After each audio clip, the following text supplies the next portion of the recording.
presentation of Team Glory Sports.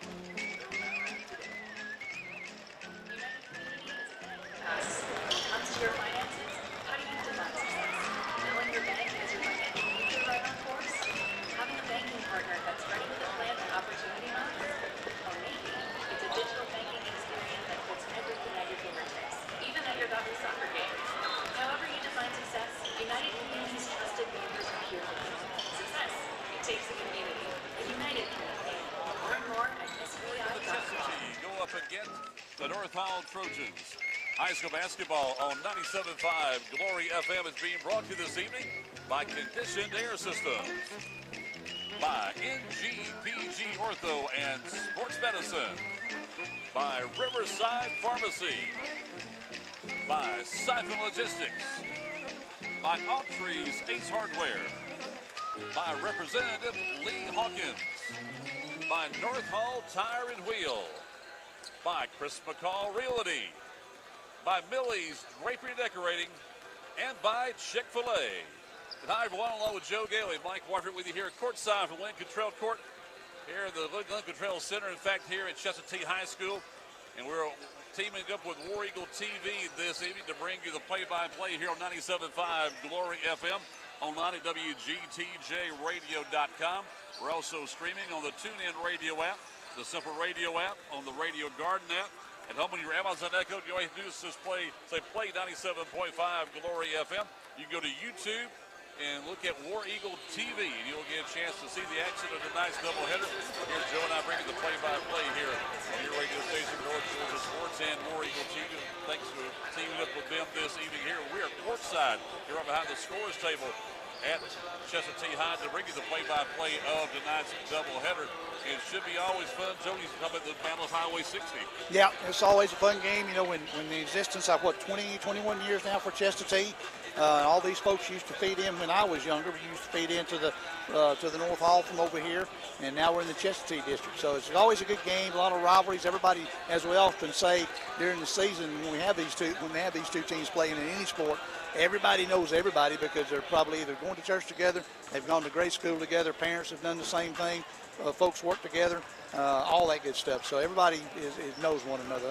And it seems to be a good competitive battle every time.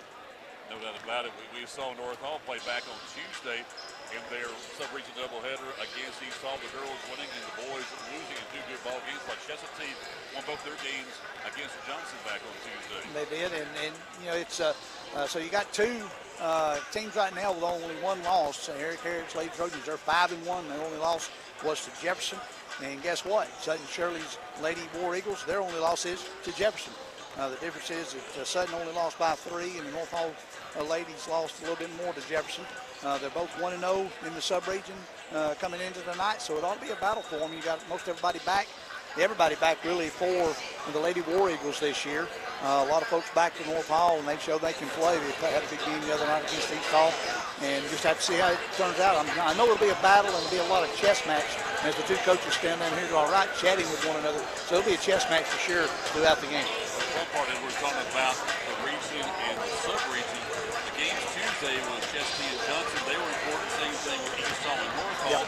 Whereas now Tuesday night the teams are playing region ball games, but also the sub-region games are the most important. Exactly. You got to finish over here and make sure that you win those. And as we said on Tuesday night, you always want to defend the home court. So Chestatee wants to win tonight, both games, so they can defend that home court for sure and see how the rest of it shakes out. But both teams are warming up. I think that North Hall might have an advantage. I know that Coach Eric's been playing 8 to 10 girls, and Chestatee's only got 8 girls. So that might be a disadvantage for Chestatee tonight as they go through. Have to see what kind of playing shape we're in. We'll tell you more about that. We'll count down the tip-off of tonight's ball game here too. Toward the TV at 97.5 Glory FM. Murphy's Law says if something can go wrong, it will. Like your heat going out during a cold snap. But Brooks Law says, don't wait in the cold. I'm Brooke with Conditioned Air Systems. And if your heat stops working this winter, you have 2 choices. Wait a while until someone else can get there, or call us anytime for fast service. If you don't like to wait, especially in a cold house, remember to obey Brooks Law. Call us at 770-536-7509. Conditioned Air Systems and Train, keeping your Georgia comfortable. Injuries are never planned and often happen after hours or over the weekend. That's why NGPG Orthopedic and Sports Medicine offers the Black and Blue Walk-In Clinic for injured athletes every Monday morning in their offices in Gainesville, Brazelton, Beaufort, Bushton, and Jefferson. No need to call. Just walk right in between 8:30 and 11:30 on Monday mornings. And one of their sports medicine and orthopedic doctors will be there to help identify, treat, and care for your injury. To learn more, you may visit ngpg.org/blackandblue. It's flu season in North Georgia, and now is the time to take care of yourself and get your flu shot at Riverside Pharmacy. Nobody wants to be hit with the flu bug, but if you haven't had your shot yet and you've been bitten with the flu, the pharmacists at Riverside Pharmacy in Gainesville can help you too. They can fill your prescription with expert care and have you up and going before you know it. And they're your headquarters for all of your over-the-counter needs. Riverside Pharmacy across the street from City Park, serving Gainesville for over 60 years. Christmas truly is the most wonderful time of the year at Autry's Ace. Oh, I agree. It's so fun to see faces light up when they see our brand new holiday decor and the look of relief when they find the perfect gift. Holidays are just easier and more fun at Autry's Ace, with more decor and gifts than ever before. Plus, we do custom corporate gifts filled with the things they truly want. We have our classic favorite, tea towels, Frere Fur, Tyler candles, along with plenty of new gifts. Stop by for some Christmas cheer. Autry's Ace Hardware, Thompson Bridge Road in Gainesville. Ho, ho, ho! And we're back here live from Chestatee High School. Joe and Mike with you here on War Eagle TV and on 97.5 Glory FM. The last time Joe and I were on War Eagle TV was back at the Learland Championship last year and had a great time. Went viral in my mind from that standpoint. We'll do the same thing this evening. We'd love to hear from you here. You can send a text message to me to 678-928-1826. That's 678-928-1826. Let us know you're tuned in to our broadcast this evening here, and of course we'd love to hear from you. And we go back to the fun of this ball game. Joe, I was just thinking during the break, it is year number 22 for Chestatee High. It is year number 67 for Hall. Of course, Chestatee was split from North Hall back when the War Eagles began back in the 2002-3 year, wasn't it? Yeah, 2002 and 3 from that standpoint. And when you say that, I started adding the years, and the fact that it took 45 years for them to decide, we need to split this, move this around, split it up, whatever. It amazes me because I'm just like, that should happen a long time ago. But at 45, at 67 years, 60 whatever years for North Hall in existence, and 22, 23 now for Chestatee. And, they've got a good thing going on right here at Chestatee with all the community support right here in the small community of the Sardis area up into Merville. And I tell you what, it's Coach Sutton Shirley, Alan Griffin, and Dave Bishop, the athletic director, doing some good things. And with that, as I say, the Chestatee broadcast, I'm going to have a halftime of the girls' ball game. Alan Griffin, the new boys coach here, he'll talk with us at halftime of the girls' game. Between games, we'll talk with athletic director Dave Bishop. Then at halftime of the boys' ball game, we'll talk with Sutton Shirley about the programs here at Chestatee High. Looking forward to that. This is the last home game for Chestatee in 2023. Their next home game is not until January the 5th. Wow. So they want to win this one, if nothing else. North Hall, they've only got one more home game left. That comes up, I think, the Tuesday or maybe later that before Christmas. So it's like, okay, then everybody's looking ahead to Lanierland, and that's going to be the fun part about this, to see where these teams will fare getting ready for the Lanierland tournament. But tonight, again, sub-region action. We mentioned with the 5 teams in Hall County along with East Forsyth, it's going to be a fun year with all these rivalries. It should be. I mean, you got former North Hall assistant Reed Tipton is over at East Forsyth this year. And I know he's got a couple of girls that graduated last year that were very instrumental in that team. But he's got a young group this year, and he's doing what he can with them over there. It ought to be a fun year. I think, I think the top girls programs are on this side, and I think at least 2 of the top boys programs are on the other side. So that leaves it wide open for the boys. Well, remember last year we went into the state playoffs with the Lady War Eagles last year, and of course they are led by Riley Black, and as she goes, his team will go this year. And they're actually ranked number 7 across the state right now, according to one poll I saw today. When you look at the Sandy Spill, you've got 6 teams in the top 24 out of this region, 8 4As that are ranked according to Sandy. And so it depends. You've got Chestatee North Hall, like at 4 and 5 or 3 and 4, one right ahead of the other.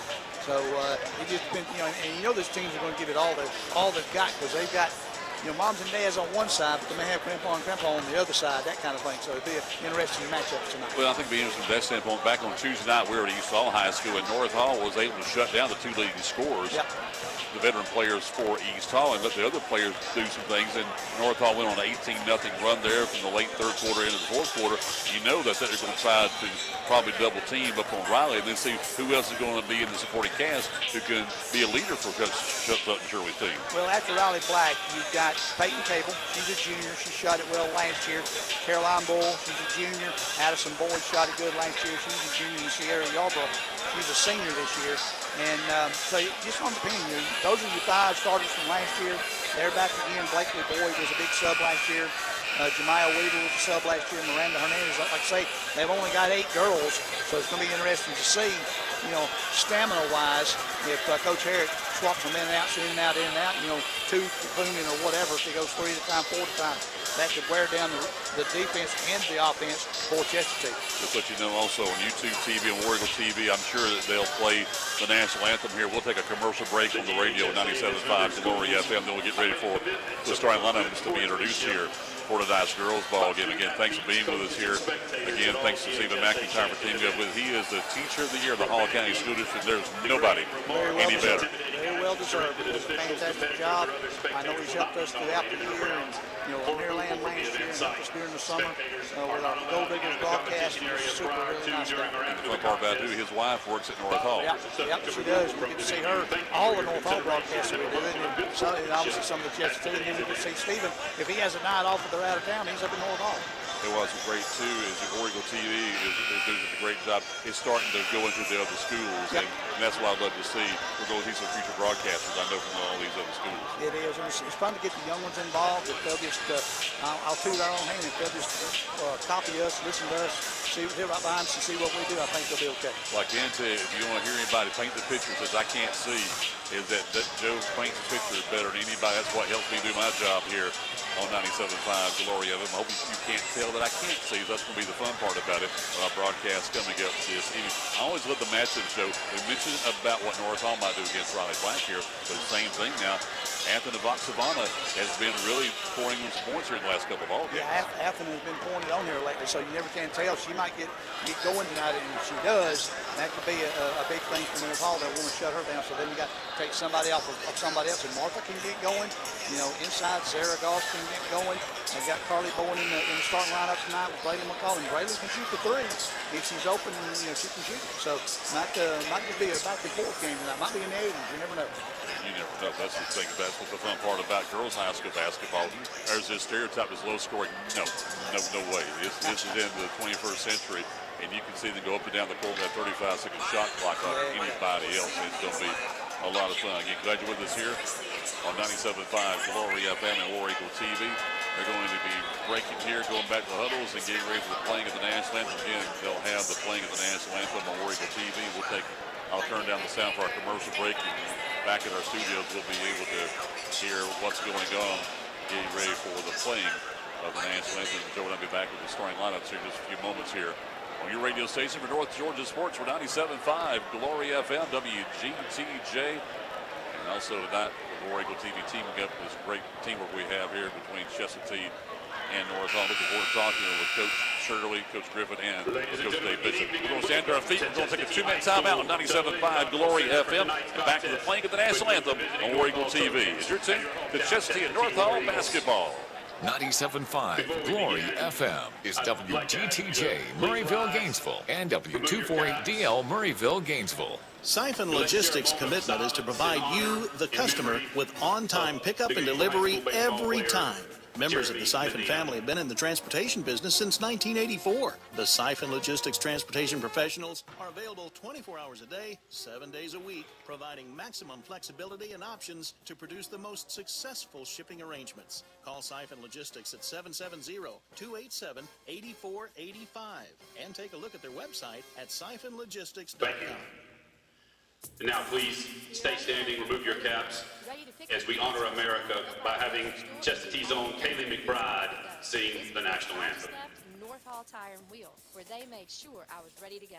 They put on a fresh set of tires, checked the brakes, and even the battery. I know I can trust Mike and Matt and the guys at North Hall Tire and Wheel. They have everything. All the different tires at the best prices. And a service to give them a call at 770-297-5882.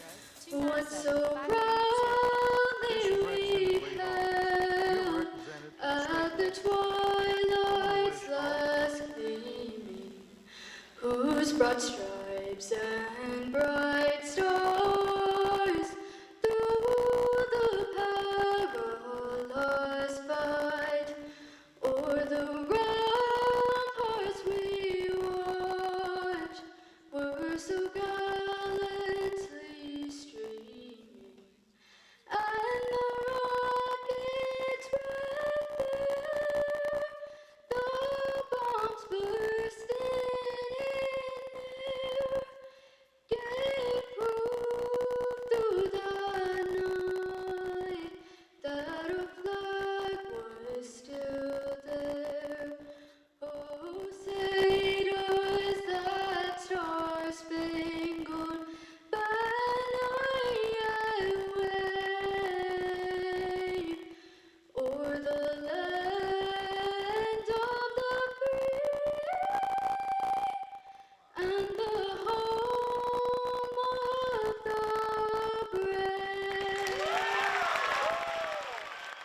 Chestatee High at Lincoln Trail Center. You just heard the playing of the national anthem on War Eagle TV, and we're getting ready for the starting lineups of tonight's ball game. Here's Joe Gailey.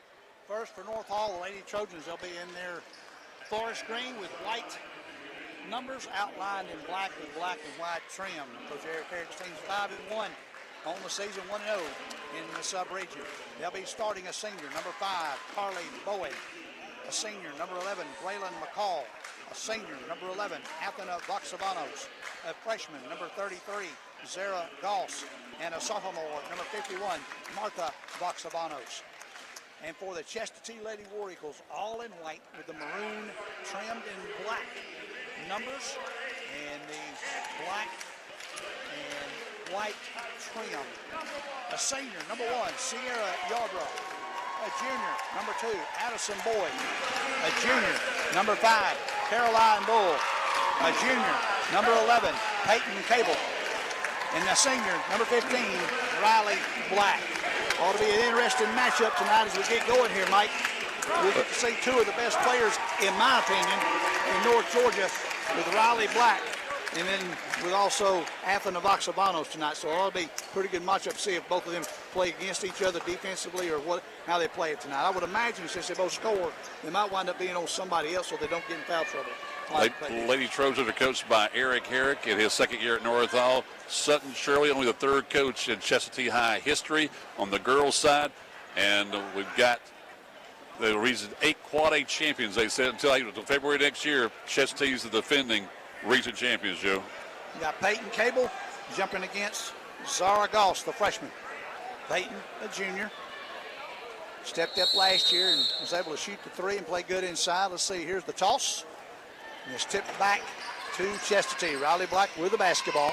She'll bring it up. She has it between the circles. North Hall in a 2-3 zone. They'll come out. They give it over in the corner to Addison Boyd in the very corner to Bull. Sierra Sierra shot a 3. It went off the hands of North Hall out of bounds. 23 didn't hit anything, so the shot clock will be on 23, and Chestatee will inbound. It's Black will inbound. She's looking, gets it over here to Caroline Bull. She dribbles to the top of the key, trying to go all the way in. A little floater, missed it, no good. Rebounding by Cable. She puts a shot up, no good. It'll go out of bounds. It'll be North Hall's basketball.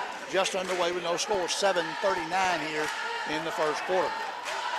Martha Voxavanos gets the inbounds pass from McCall. Martha brings it across the front. They are going right to left here in the first half. Gives it to Athena. Athena gives it over in the top of the key. She's going up against Caroline Bull. She goes on the far side to Carly Bowen inside to Goss.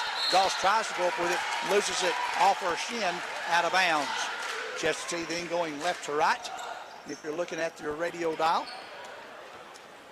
Addison Boyd gets the inbounds pass from Riley Black. Addison will bring it up. Addison with North Hall in the 2-3. And go over to the far side, give it to Yarborough. Back to Boyd, to Yarborough, in the corner to Cable. Defense, North Hall is getting out on them pretty quick when that pass gets in there. Bull, they go inside to Riley Black. Riley's going to take it to the hole. Shot up, no good. She's bumped by Goss, and that's foul number 1 on North Hall. That's the one thing they want to look at too, Joe, also, is that they want to deny the pass down to Riley if they can, and the defense already for North Hall. And look what also Chestatee's doing on their end, Joe. Defense is going to be a lot of fun tonight. First shot by Riley is good. 1 for 1 now. Yeah, Riley kind of floated from down on the baseline, floated back up, and was right inside the free throw line when she caught the pass over the top from Boyd as she hits 2 for 2 on the free throw. 2-0 Lady War Eagles. They'll bring it up in a hurry. Martha V with the basketball. Chances over to Athena. Athena dribbles down the right side. Get tied up over there by Yarborough. Yarborough almost stole it. Gives it back to Martha. Martha looking for somebody. She's going to shoot about a 4-footer. No good. Rebounded by Cable. Nice rebound right there at the block. Cable gives it off to Boyd. Boyd will bring it up. Take her time bringing it up. They're kind of walking, then they'll get into a jog. She's got it up here in the front court. Gives it over to Caroline Bull. Back to Boyd. Boyd back to Bull. Bull goes to Riley. Riley on the block, goes up and under Goss, short on the shot, no good. Out of bounds, off of. Still to be North Hall's basketball. Joe's just thinking about leaving last year. We compared the Chestatee girls to Lumpkin County with the number of girls they have on the team and what they can do out there, and you see the style of basketball because of that. Exactly. They try to get it inside, try to go inside first before they bring it outside. Martha V with the basketball, gives it over to Athena on the far side. She dribbles up to the free throw line for their first shot on goal, no good. Black gets the rebound, comes the other way. Riley Black comes up. She's going to dribble in the middle. They gave it off the Cable on a nice good little give right there. She was wide open at the block. Left-handed layup's good. 4-0 Chestatee. Martha Voxamanos with the basketball. Dribbles up the right side. Now she comes back towards the middle. Goes inside to Zara Goss. Off of Zara's hand. Peyton Cable steals it. Gives it off to Caroline Bull. Bull brings it up. She goes over the top to Riley Black. Riley dribbles into the middle. Gets stopped by Zara Goss. And that's a travel on Riley Black. Good position by Zara Goss, the freshman right there. She just stood there with her hand straight up, didn't move, and forced the turnover on Chestatee. They had a chance for points after the turnover, but instead North Hall came back to the good job of defense again. Martha Voxamanos over to Carly Bowen. Carly gives it off to Braylon, who will shoot a 3 off the backboard, no rim. A rim, no good. Back off, Riley Black gets the rebound. She's coming the other way in a hurry. She'll pull up from about 8 foot, no good. Rebound, Riley gets her own board. Kicks it out here to Caroline. She'll shoot a 3, no good off the rim. Rebounded by Braylon. In a hurry to Athena. Athena got a person on her in the foul in the backcourt by Sierra Yarborough. Crossover dribble right there. She's coming up the court, and Sierra kind of drifted into her as she stepped over in front of Sierra and forced the foul on Yarborough, her first foul, first team foul. Martha V with the basketball in the front court. Chestatee in a man-to-man defense. Carly Bowen has it. Carly goes down, tries to go down to Goss. Goss goes up, and a foul's going to be called. Offensive foul. That's 2 on Goss. Goss doesn't like the call. She's saying no way, so they got to come in with Genesis Satterfield for Zara Goss. Well, she'll come back in. Zara will come out. Genesis will come in. Genesis got to play some smart basketball right here for sure. Caroline Bull with the basketball. Brings it up the right side, drifts over to the middle. Between the circles, gives it to Riley Black. Riley, a long pass over the top to Caroline Bull. Now they go inside to cutting Peyton Cable. Peyton missed the layup, and Athena Voxavanos with the rebound. Athena brings it up right in the middle of the court, takes it right down the right side of the lane, goes up for the layup. No good. Rebounded by Riley Black. 4-0 Lady War Eagles. Black brings it all the way up, tries to go for the basketball, and it's going to be out of bounds off of Riley's knee. And she tried to swap hands with it. Blakely Boyd will come in the game for Sierra Yarborough now for the Lady War Eagles. And that last time down court, Joe, I know it was like a give and go, but instead you saw the cut made by Cable to get down underneath. Yeah, she got down there and low and got her man or her girl pinned away from the basket and was able to get the pass and go in and score easily. Carly Bowen on the right wing gives it over to Braylon. Braylon with a long three-pointer off the back rim. Tried to put a little bit more juice on it, hit the back rim and come off. Riley Black comes the other way. Riley giving over the corner to Cable. Cable shoots a long 3. No, that was Boyd. She missed it, rebounded, tipped out to Bowen. Bowen to Martha. Martha V up the court to Braylon. Braylon got to kick it back out to Martha V with 4:03 in the quarter. Carly Bowen down to Genesis Satterfield with a layup. She missed it, and they're going to have a blocking foul on Riley Black. I do believe that's going to be on Riley. Genesis caught it and was so wide open. She didn't dribble. She could have dribbled and went up strong, but she went one step and went straight to the basket. Contact was made by Riley Black, so Genesis will shoot 2. But what an entry pass, Joe. Very good pass over the top. Genesis first free throw right over the front of the rim and good. 4-1, first point of the game. 4 minutes and 3 seconds into the game. First quarter now for North Hall. Satterfield to attempt the second. Shot is up. Good. 4-2 now, 3:57 left in the first quarter. Black throws it in to Boyd. Boyd will bring it across slowly across midcourt. 30 on the shot clock. Boyd dribbles to the other side now. Gives it to Riley Black. Riley on the left wing. Now North Hall's gone back to almost a trapping zone right there. Gives it off to Boyd for a long three off the back rim. No good. Rebound. And Carly Bowen going to have a foul on this time to Peyton Cable. I mentioned too, Joe, remember last year the big threes that Boyd hit, especially in the state playoffs. Yep. She can shoot it. She gets open out there.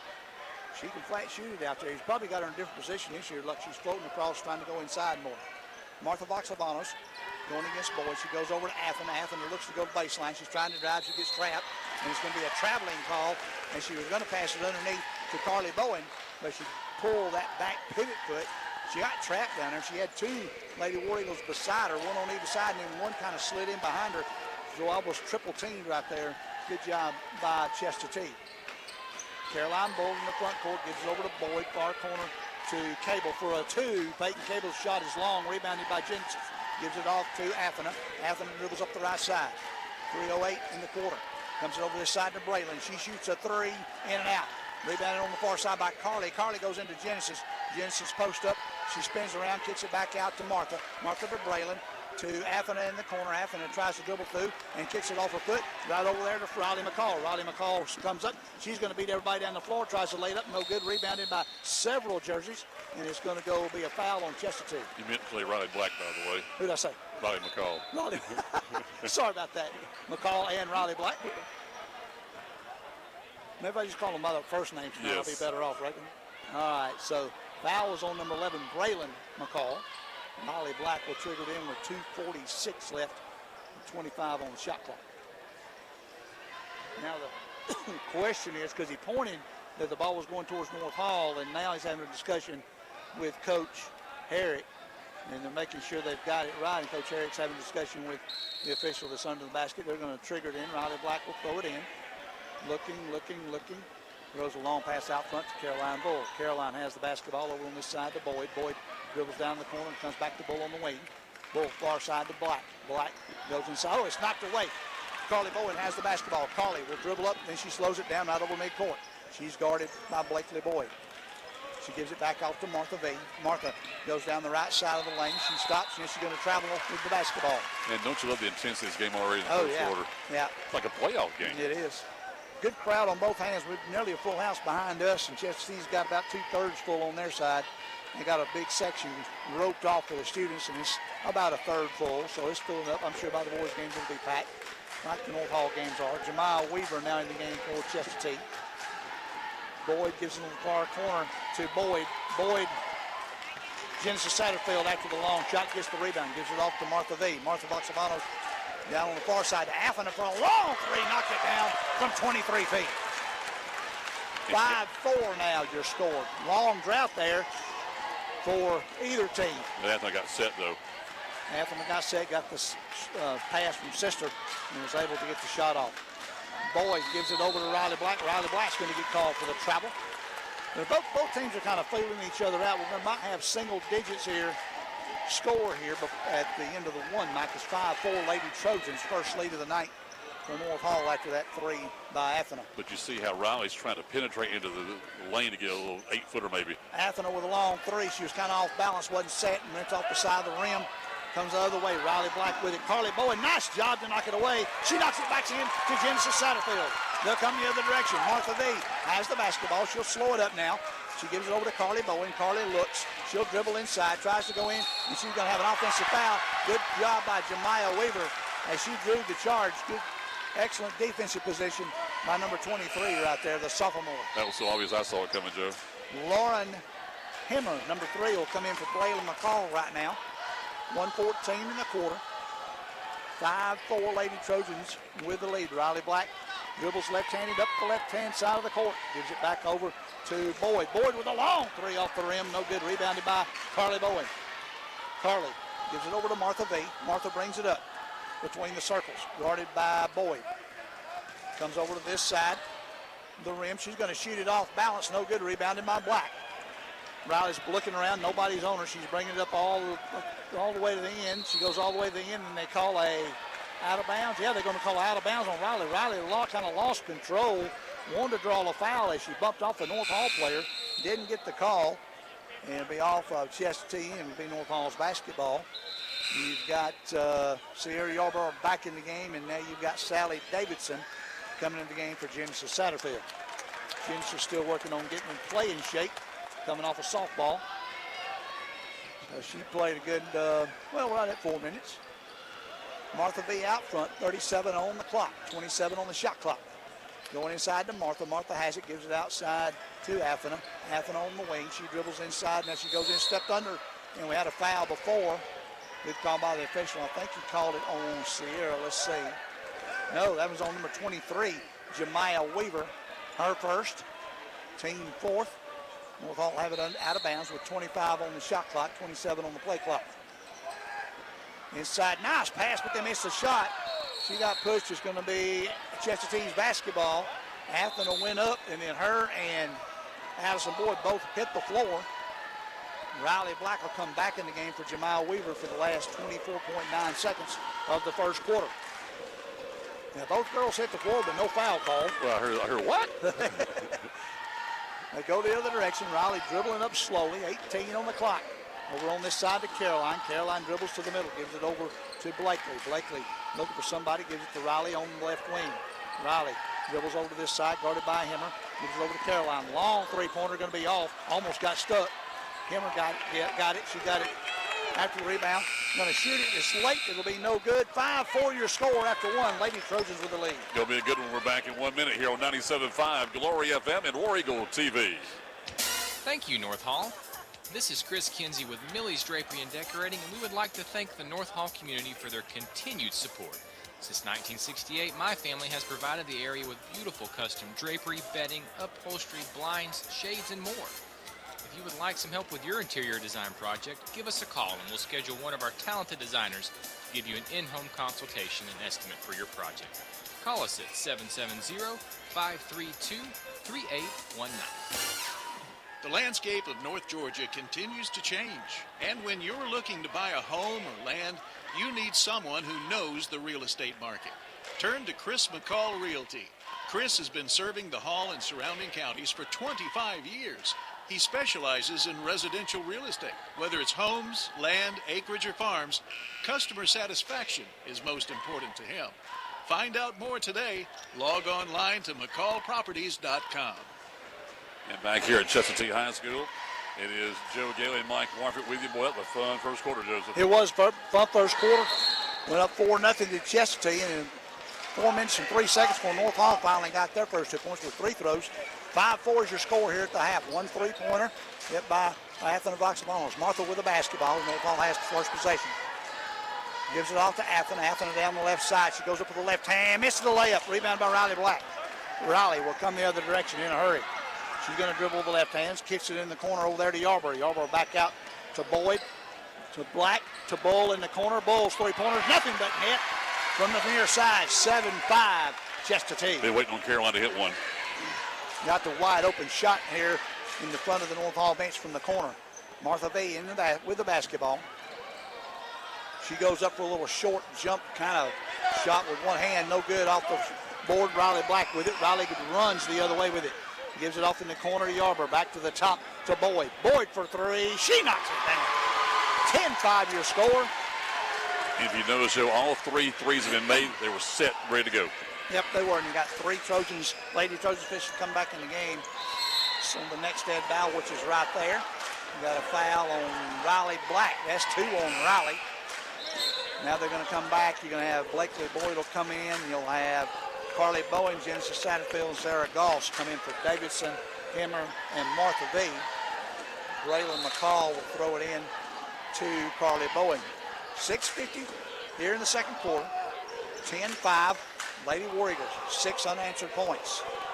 Braylon McCall goes down to Genesis. Satterfield goes in. She gets the basket with a dribble off of Blakely Boyd. They kind of oversized her right there, so she's got her height wide. Satterfield against Boyd right there. Boyd shoots a long three, no good. Rebound. Satterfield's going to get it. She gives it over to McCall, who gets it to Boyd. Boyd comes the other direction. Boyd walks it up. Now she's in the front court. Gives over here to McCall, who almost lost it. McCall has it. A travel because she didn't have her feet set, and she was trying to get control of the basketball and could not get control of it right there. They'll go the other direction. You'll have Caroline Bull will be throwing it in to Addison Boyd, and Addison will dribble it up the floor. Addison gives it over to Caroline Bull here on the right wing. Goes on the far side to Blakely Boyd. Back on the near side to Bull. Bull will shoot a long three-pointer. No good off the back rim. Tipped out front, and Boyd will have it, and she's going to be fouled by number 5, Carly Bowen. Now, Carly hit her as they were both going after the basketball, and Blakely had a better angle on it and actually had possession when the foul was committed. They pass it in the backcourt to Addison Boyd. Addison brings it across. Back over to Caroline Bull in the corner to Yarborough. Yarborough for a three over the rim. Genesis Satterfield waiting on it. Caught it. Now they go the other way. Braylon McCall over to Bowen. Bowen will bring it down with 5:48. North Hall down 3, 10-7. They go in, try to go inside, and McCall throws it away. Chestatee comes the other way. That's going to be Boyd with it. She's going to give it off to Yarborough, who shoots a three short. No good. Rebounded by Boyd. 5:34. Now we've got a timeout. 32nd one called by Eric Herrick. We'll keep it right here. Joe, I remember seeing Sierra hit me in 3-pointers of you. I remember hitting a couple last year, but she mainly was a ball handler and defender last year. Exactly. So he's got her kind of a different position.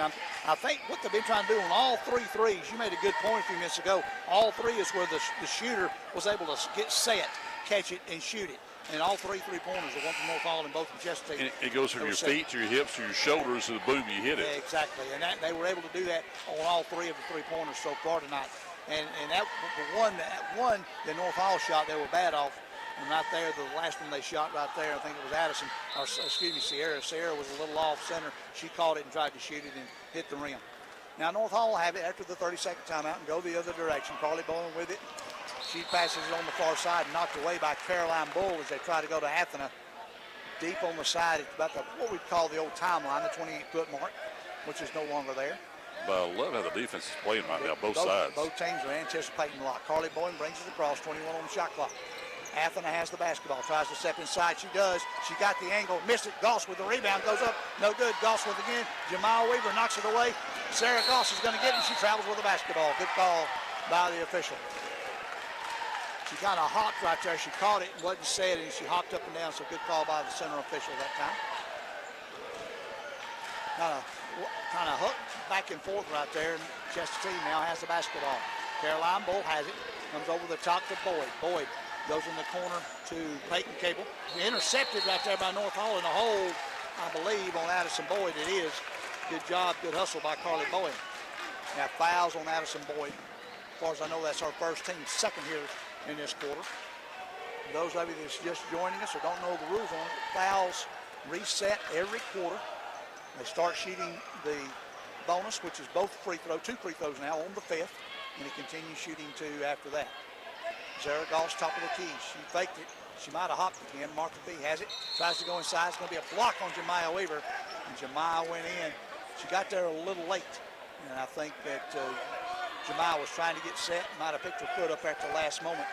So a blocking foul on Jemiah Weaver. Her second, 10-7 Lady Trojans with 25 on the shot clock. Trying to get it in, looking, and they got a 5-second count. Braylon couldn't found anybody and could not pass the ball. They were trying to get open. Good defense by the Lady War Eagles. Sutton Shirley clapping his hands on that one after the turnover. They'll go the other direction. Boyd, far side to Bull. Bull comes over to the near side. Caroline spins in the middle, go back over to Boyd. Boyd, a long 3-pointer off the front rim, no good. Rebounded Satterfield. Satterfield, strong rebound. Gives it over to Carly Boyd. Carly will bring it up, 4:24 in the quarter. Oh, double dribble. She wanted to pass it and hit it with both hands right there before the midcourt line. Coach Eric Herrick kind of puts his head down and rubs his bald head like I would and go, oh, man. Now Martha B is going to come back in the game, and so is Sierra Yarborough for the Lady War Eagles. Jemiah Weaver will come out, and Braylon McCall will come out for the Lady Trojans. Bull will throw it into the back court to Boyd. Boyd brings it across midcourt.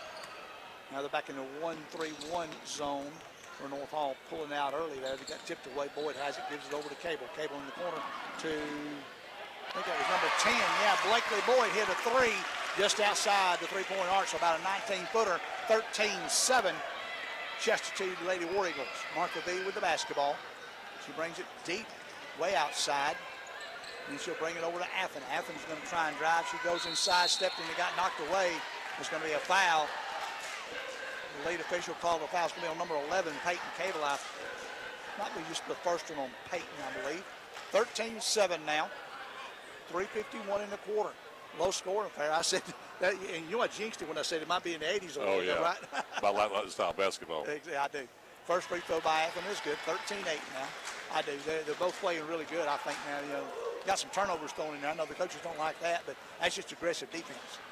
Second free throw by Athens is good. 13-9 your score now. 4-point advantage for the Lady Warriors. 3:50 in the quarter. Also like it, too. They're hitting their free throws. Addison Boyd comes up, gives it over to Caroline Bull on the left side. Caroline being pressure, gives it back over to Addison.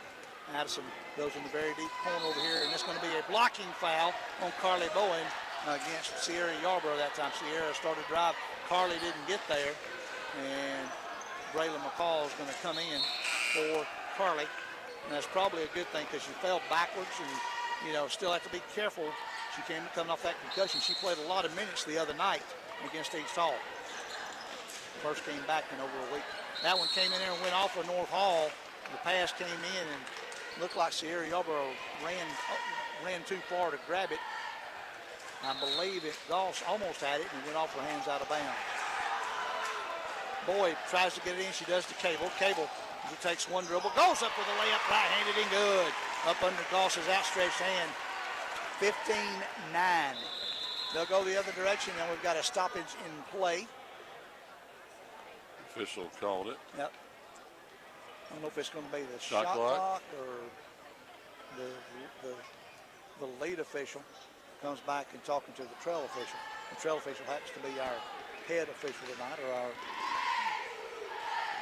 white hat. White hat. They're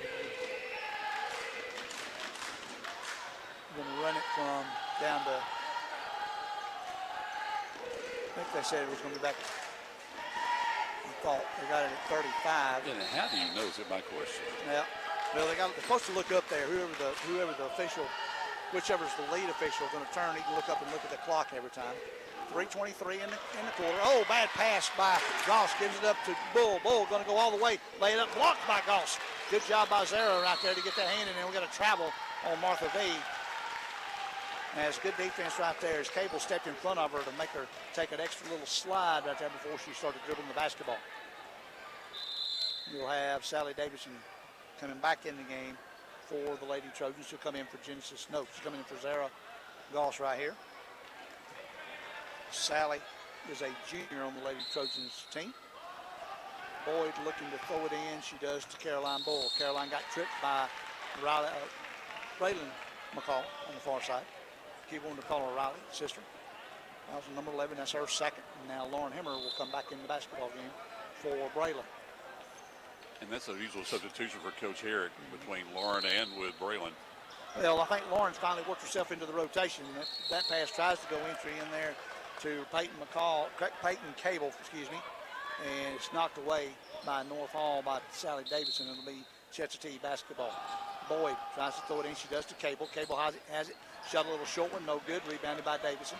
Davidson gives it over to Martha V. Martha V has it with 3 minutes left in the quarter. Jemiah Weaver fixing to check back in for the Lady Warriors. Jemiah gives it over to Sister Athena. Top of the key to Sally. This side to Lauren Hemmer, goes behind the back. Goes to Athena, top of the key with 20. Athena step back two. Got it off the glass. That's the first bucket of the night, bucket-wise. She's hit a couple of free throws, but the first basket. 15-11, Lady Trojans. No, excuse me, Lady Warriors, pardon me. Caroline Bull with the basketball. Goes over the top to Cable. Now she's going to roll away. Good fake by Peyton Cable. She gets fouled by Sally Davidson going to the basket. Peyton's getting really good position right now, Joe, on the offensive end. It was a nice job because as soon as she caught the pass, Caroline cut to the other side. She faked it to her, and when she did, her defender went with her. She got it. She went rolled inside instead of out. Went to the basket and got fouled after she beat her man. And the free throw is good. The first one is. Weaver is going to come in for Caroline, or excuse me, for Peyton, if she hits this free throw, which she does. So Jemiah Weaver will come back in the contest for Peyton Cable. Basically, they are playing 7 of their 8. Yep. Is what I'm counting here, Michael. I'm with you. And that's kind of what they did last year. Now we're going to have a timeout for Eric Herrick's team. It's going to be a full timeout, I think is what I saw my man say. It is full timeout. We'll take it with them. We're back in 1 minute here on 97.5 Glory FM and also War Eagle TV. Murphy's Law says if something can go wrong, it will. Like your heat going out during a cold snap. But Brooks Law says don't wait in the cold. I'm Brooke with Conditioned Air Systems. And if your heat stops working this winter, you have 2 choices. Wait a while until someone else can get there or call us anytime for fast service. If you don't like to wait, especially in a cold house, remember to obey Brooks Law. Call us at 770-536-7509. Conditioned Air Systems and Train, keeping North Georgia comfortable. Injuries are never planned and often happen after hours or over the weekend. That's why NGPG Orthopedic and Sports Medicine offers the Black and Blue Walk-In Clinic for injured athletes every Monday morning in their offices in Gainesville, Brazelton, Beaufort, Bushton, and Jefferson. No need to call. Just walk right in between 8:30 and 11:30 on Monday mornings. And one of their sports medicine and orthopedic doctors will be there to help identify, treat, and care for your injury. To learn more, you may visit ngpg.org/blackandblue. Back here at Chestatee High School, Lynn Cottrell Center. North Hall has the basketball. Had it down low, then threw a bad pass. Chestatee intercepts. Comes the other way. Addison Boyd has it. Gives it over to Caroline Bull. Bull goes over deep in the corner. Now they go right inside to Jemiah Weaver. Wide open basket.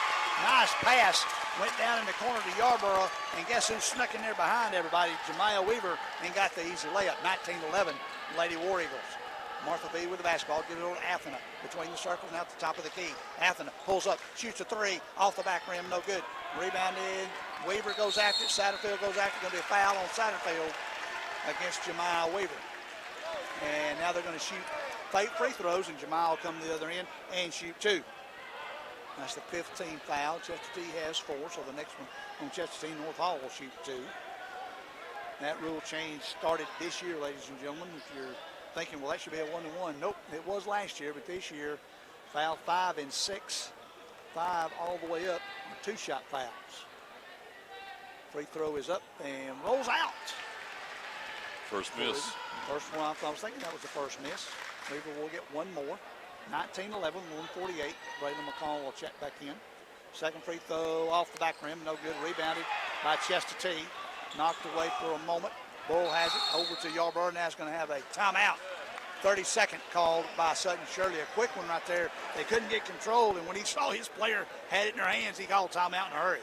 So had 32nd timeout called by Sutton Shirley, their first timeout. For you who knew our broadcast, Sutton Shirley, only the 3rd full-time coach here at Chestatee High. They had an interim for a short time during one season, but his dad was the first coach ever here at Chestatee. I was thinking, if you weren't going to mention it, Lewis Shirley, who I've known Coach Lewis for a long time, knew him when he was down in Gwinnett County, knew when he was here, and so he comes to a lot, if not all the games, that he gets to watch Sutton coach. We got to talk a little bit last year during the season. Chestatee has the basketball. Sierra Yarborough will inbound it with 21 on the shot clock. Gets it in to Boyd. Boyd goes over to this side to Caroline Bull. She thought about driving. Ball gets knocked away. Picked up. Scramble for it. 4 bodies. Hell ball. You had 2 sets of green, 2 sets of white jersey hands in on top of it. So it'll be a hell ball and be Chestatee's basketball with 15 on the shot clock. Yarborough to trigger it in against Athena Voxavano. She gets it into Addison Boyd. Boyd on the far side, in and out of the hands of Caroline Bull. They're getting the pass there, but it's almost like the recipient of that pass is just getting turned around good, and it goes right through their hands. That's what happened down there a few minutes ago when they threw it out of bounds. Again, you like the ball movement, Joe. It's just the defense doing a great job. And they are. Both defenses are. Martha V with the basketball, gives it to Braylon McCall. Braylon goes down the right side, pulls up, looking for Athena. Athena not there. It comes out to the top with Martha. Martha V turns around at the top, gives over to Braylon. Braylon's going to shoot a 3. Short, hit the rim. Followed, and Braylon is committed a foul, and they foul number 2, Addison Boyd. Addison will go down. That's going to be 2 or 3 on Braylon, and Sally Davidson will have to come back in the contest after the first free throw. That rule change, as well as the 5-second closely guarded out front change this year, Mike, as we talked about a couple of games back. First free throw by Boyd is good, and Davidson will come in for McCall. And no longer can you hold it, dribble it, hold it forward, dribble it forward, and hold it forward. You've got to, the only time they start counting, that free throw is in and out, rebounded by Davidson. Oh, and she threw it right to Addison Boyd. Addison snuck in there, got the steal, went up, and got fouled. Fouls on Sally Davidson. That's just like a concentration on the rebounder right there, because Martha was open for a split second, but you can't throw a lackadaisical pass when you got a jersey coming at you full speed from the other end. Addison's first free throw off. Yeah, they went in a slump from the free throw line here the last couple minutes, haven't they? Both teams sure have, all of a sudden. 20-11. That one's no good. Rebounded by Sally. Sally waits, makes sure she's got an open man. She does. Finds Martha V. Martha comes the other way. Guarded by Addison Boyd up front. Martha takes a high dribble. Nothing going on. She's waiting. Oh, that's offensive foul on Martha right there. Yeah. Martha stuck that left elbow out there right into the chest of Blakely Boyd and committed the offensive foul. With the offensive foul, no free throws. Yep. They'll go the other direction. 54 seconds, 35 on the shot clock. Time for one possession for each team if they hold it that long. 20-11 is your score. You can tell it's a defensive battle just here in the score, can't you, Michael? Oh, Sure. absolutely. Addison gives it up to Caroline Bull. Addison, hard defense on the far side. Boyd has it. Looking, she's going to shoot a long three-pointer off front rim. No good. Rebounded by Caroline. Bull's going to have it with 39 and 23. 23 on the shot clock. She's going to run all the way around the other side, and she's getting followed around there by Martha. And Martha's going to commit a foul, and she will go to the line. Yeah, that's going to be at least 2 on Martha B, maybe 3. Yeah, the foul she didn't need to commit either. Yep. She's going towards the basket, so just play good defense. You know, when you commit a foul like that, that means you're not moving your feet well. First free throw by Caroline is good. 21-11, 33-7, 33.7. Shot clock is off. Second shot by Caroline. Back rim, no good. Rebounded by Lauren Hemmer. Lauren will come up in a hurry. Gives it over to Sally Davidson. I don't know why. Sally gives it to Genesis, to Martha, or to Athena, excuse me. Athena has it. She's going to dribble, drive to the middle. She pulls it back out. She's going to shoot a jumper. Got it to go in. Only her second basket of the night. 21-13 with 17 on the clock. Comes the other way. It's going to be Addison Boyd. Addison dribbles out front against Martha. Goes over the top to Sue, to Jemiah. Now they go in the corner to Caroline. About a 16-footer, no good. Rebounded by Genesis. She comes down, gives it off to Athena. Athena with 2. Throws up a long one, is short. 21-13. Lady War Eagles at the break. And we're back after this 2-minute timeout. I'll be talking with Coach Alan Griffin of Chestatee's boys team after this 2-minute timeout on 97.5 Glory FM and War Eagle TV. It's flu season in North Georgia, and now is the time to take care of yourself and get your flu shot at Riverside Pharmacy. Nobody wants to be hit with the flu bug, but if you haven't had your shot yet and you've been bitten with the flu, the pharmacists at Riverside Pharmacy in Gainesville can help you too. They can fill your prescription with expert care and have you up and going before you know it. And they're your headquarters for all of your over-the-counter needs. Riverside Pharmacy across the street from City Park, serving Gainesville for over 60 years. We've seen many trends come and go over the years. The usually tried and true is the best. And that means Steel from Autry's Ace this Christmas. Steel produces the #1 selling chainsaw and a full line of outdoor power tools from blowers, trimmers, brush cutters, and construction tools. You can trust Steel to get the job done. A Steel chainsaw, trimmer, or blower is the perfect gift to give or to keep. Come by and see our full, tried and true line of Steel products today at Autry's Ace Hardware, Thompson Ridge Road in Gainesville. Siphon Logistics' commitment is to provide you, the customer, with on-time pickup and delivery every time. Members of the Siphon family have been in the transportation business since 1984. The Siphon Logistics transportation professionals are available 24 hours a day, 7 days a week, providing maximum flexibility and options to produce the most successful shipping arrangements. Call Siphon Logistics at 770-287-8485 and take a look at their website at siphonlogistics.com. Here I am on the road again, ready to pick up the kids from school, go by the grocery store, and do all the things a busy mother does. It's because I just left North Hall Tire and Wheel, where they made sure I was ready to go.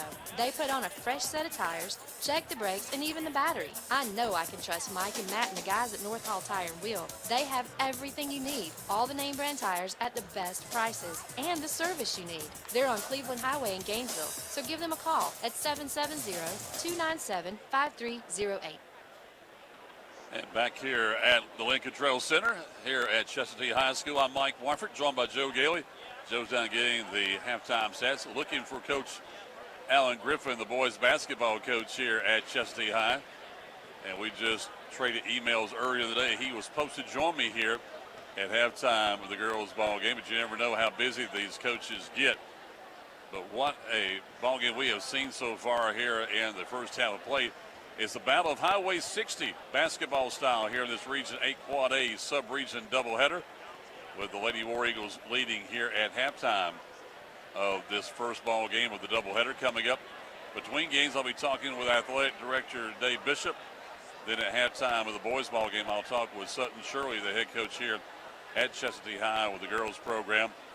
Coming up next for these teams on Tuesday, North Hall will be at home against Cedar Shoals in a region game that you'll hear on 97.5 Glory FM, starting with the pregame show at 5:45. Tip-off will be at 6 of the girls' game, while Chestatee will be on the road down at Walnut Grove. If you're new to the area, Walnut Grove is down in Walton County, down Highway 81. And it's not that far away, but sort of with the way the traffic is, it could be a little difficult to get down there. You need to go through Winder to get to Highway 81 to go to Walnut Grove. So I'd give yourself, a good hour plus to get down there if you're a Chestatee fan looking at going on the road down to the game on Tuesday. And that should be an outstanding girls ball game. Last year, Walnut Grove was one of the top girls teams on the other side of the region in their side of their sub-region.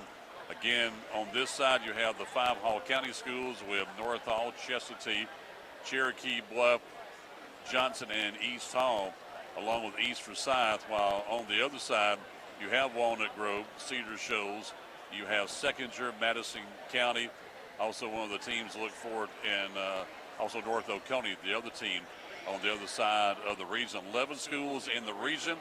They'll take the top 8 schools, 4 in each sub-region, going to the region tournament in February. And, of course, the Lady War Eagles at Chestatee are the defending Region 8 Quad A champs. They look to successfully defend their title. They're off to a 1-0 start in sub-region play in tonight's ball game.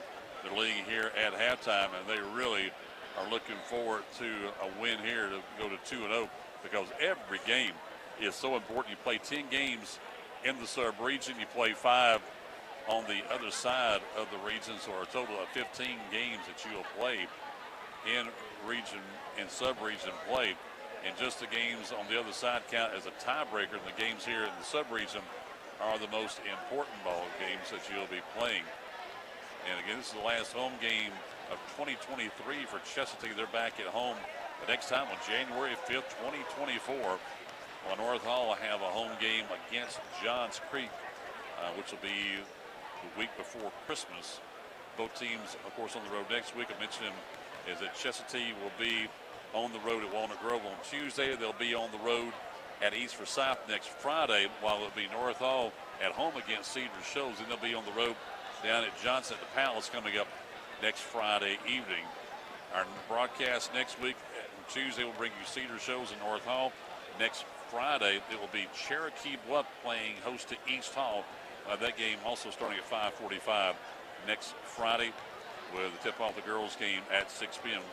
Girls are heading back out onto the court. It looks like we'll not be able to talk with Coach Griffin. We'll look forward to talking to him at a later time when we're here at Chestatee High, as Joe will join me here getting ready for the halftime stats. Or is that Coach Griffin joining me here? Yes. It is Coach Griffin. Hey, Alan. Yes, sir. Hey, buddy. How are you? I'm great. How are you? Doing well. Been a long time, so I had a chance to interview you here on the air. We've got a couple of minutes, so let's talk about your boys' program. How you doing so far? I feel real good about where we've started. Certainly had some ups and downs early. Lost a couple of close ball games. Won a couple of close ball games. So feel really good about how they compete. day in, day out. They're just a great group of kids. All right, we know you got, just like the girls, you got one player everybody's going to depend on for your team. So how about the cast of players after him? Yeah, so Colton is a special kid, can really rebound the basketball and is great around the rim. Our point guard, Josh Bull, is a 4-year starter, and he really understands how to run the offense and run a team in general. So we rely on Josh to handle the ball a lot and make big shots.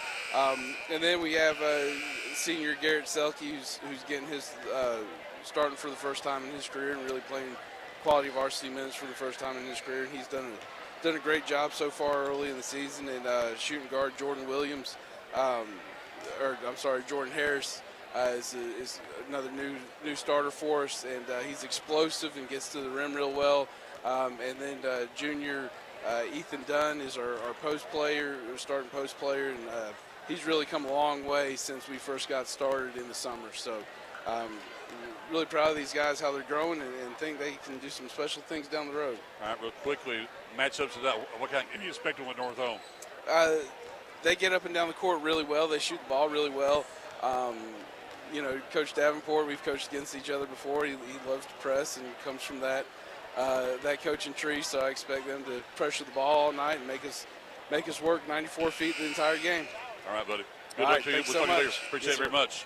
That's Coach Alan Griffin, the head coach at Chestatee. We're back in 1 minute with the second half here on 97.5 Glory FM and War Eagle TV.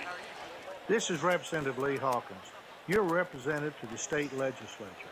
I want to wish all the local athletes in our area the very best this season. Your team is very important to the success of our community, and I look forward to seeing you play this year and to see what you accomplish in the classrooms and in the community. I also look forward to serving you and your family in the state legislature. This message paid for by the committee to re-elect Lee Hawkins. Chick-fil-A is a proud sponsor of Hall County athletics and the great student athletes that compete on the fields, courts, tracks, and mats. Chick-fil-A was introduced into Hall County way back in 1987 at Lakeshore Mall. Throughout the year, they've been blessed to develop countless relationships with the schools here in Hall County. They're thanking everyone for their support of Chick-fil-A, which allows them to help support our schools, coaches, and student athletes. In Gainesville, you'll find Chick-fil-A on Chestatee Parkway. Eat more chicken. All right, we're getting ready for the second half back to the town. Hello to our videographer. Jackson Side, video work. Live.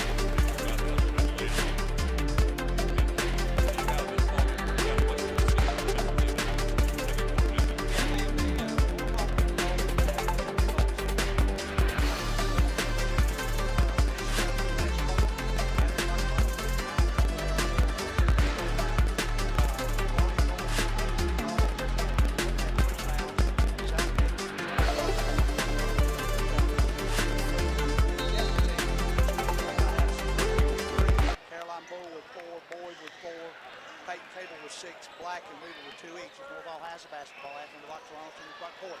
Athena over to Martha on the far side. Athena dribbles it against that in-man defense. Now kind of back it up. It's almost a matchup zone. Yeah, matchup zone. Foul on number 1. Yarborough, Sierra Yarborough, her first foul. We got 2 fouls on Peyton Cable, Riley Black, and Jeremiah Weaver against Chestatee. 7:44 no score here in the second half. It's 21-13. Lady Warriors with the advantage. Martha Boxamanos with the basketball. She moves over to the far side to Athens. Athens shoots 3, going to be bad off, right beside the rim and out of bounds. I don't know if she just is off tonight because of the defense, which I think has a lot to do with it, or if she's just not getting set up good. She dribbled, took 1 step to the left of the dribble, went up, and she just hit the side of the rim as it plans fall. Chestatee brings it across midcourt. Chestatee has it over here. Boyd gives it over to Black. Black to Boyd, back to Bull on the far side. Back to Boyd up here at the top. She has to track it down. Gives to Riley Black at 16. Down to Yarborough. Tries to go inside the Cable, knocked away. Martha B has the basketball. Martha will dribble up against the pressure. She'll dribble in the middle. She'll throw it back out to Carly Bowen. Carly will bring it inside. Nice pass, but she threw a bullet right at the knees and knocked away, and Chestatee will have the basketball. Chestatee tries to go in a hurry and throws it over the top off the hands of Caroline Bull. Both offenses trying to get her too much of in a hurry. right there, Michael, and making some really hard passes, physically hard, but you can't handle. They're throwing a little high. You can play quick and control at the same time. Martha Voxavanos with the basketball, guarded by Addison Boyd. Good screen by Goss out top. And then she dribbles. She brought it. It's going to be a travel, double dribble. Good call by the official. As Martha wanted to throw it. Athena wasn't open. She took a little extra step and tapped it on the floor one more time for a double dribble. I like what the Lady War Eagles have on where the name would go on the back of their shirts. Like it says bleed. The word bleed. Like you got to get after it, get on the floor after it. Arching three-pointer by Caroline Bull. No good. Peyton Cable or Riley Black goes up. It's going to be out of bounds off of Zara Goss. And 23 on the shot clock. Genesis Satterfield will check in now for North Hall.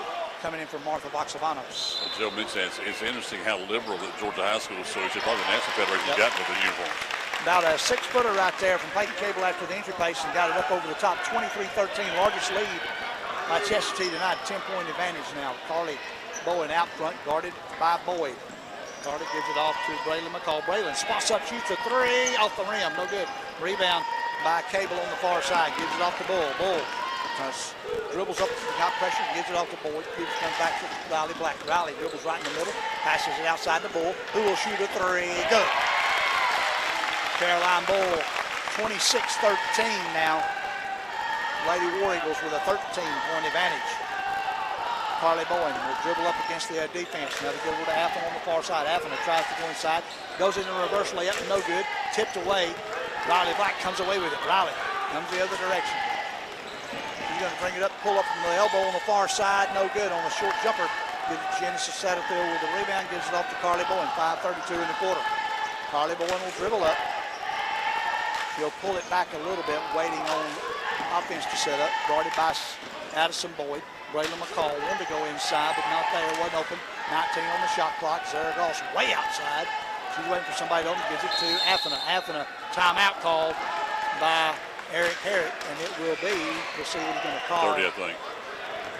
Yeah, it is a 30-second. That's his last 30-second.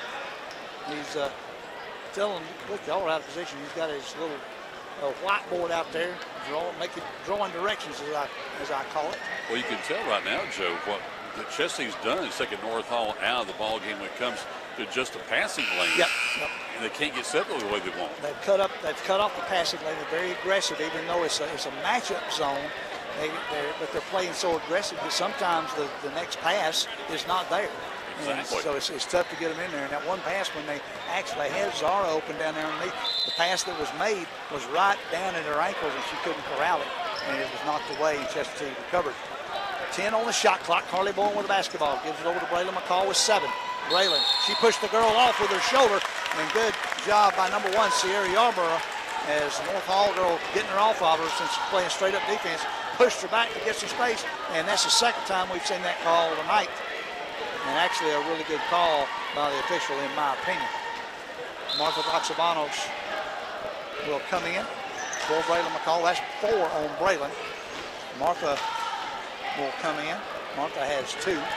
Riley Black into Addison Boyd. Addison will bring it up. Addison passes over to Caroline Bull. Addison between the circles over here. She gives Riley Black in the middle. Riley takes it in, pulls up, shot no good, loses her balance as she falls down, rebounded by Zara Goss. Goss gives it to Martha V. Martha dribbles up here in the front court. Now it's man-to-man defense by the Lady War Eagles. Pass caught by Athena on the far side, guarded by Bull. Out to Carly Bowen, way out front. Carly Bowen trying to get some space. She does. She gets in the middle, goes up for a little short jumper. Roll. Oh, it won't go in. It was in and out. Genesis Satterfield got the basketball. She dribbles it out, gives it off to Athena. Athena will shoot a 3. Rolls in. She used it to about every part of the rim, and it rolled in for her first 3 for Athena, like 26-15. Now bring it down. It might have been a 2. It's only 26-15. I thought it was a 3. Yeah, it was a 3. Now Caroline Bull will shoot it from this end for a 3. No good. Rebounded by Martha V. Martha, now they corrected it. It's 26-16. Athena V with the basketball. She dribbles to the middle. Throws a little short jumper up. No good. A runner. No good. Rebounded by Riley Black. Riley Black runs the other direction. She's trying to weave through. Pulls up from 14. Doesn't hit anything. She's out of bounds. It's Peyton Cable when she touched the basketball. So it'll be North Hall basketball and 2 more subs. Sally Davidson coming from Satterfield. And Blakely Boyd will come in for Sierra Yarborough. Carly Bowen will inbound it to Martha Voxavanos. Martha will have it, 3:48 in the quarter. 26-16, 10-point advantage for the Lady War Eagles. Athena pulls up, blocked. It got blocked by Caroline Bull as she went for the shot. Nice job, Caroline got around the screen, knocked it away. Riley Black gets it, goes the other way. Peyton Cable gives that to Bull for a three. Bull, a long three, knocked it down. That's three for Caroline Bull, if my additions correct, 29-16, 13-point advantage in the third quarter, 3:20.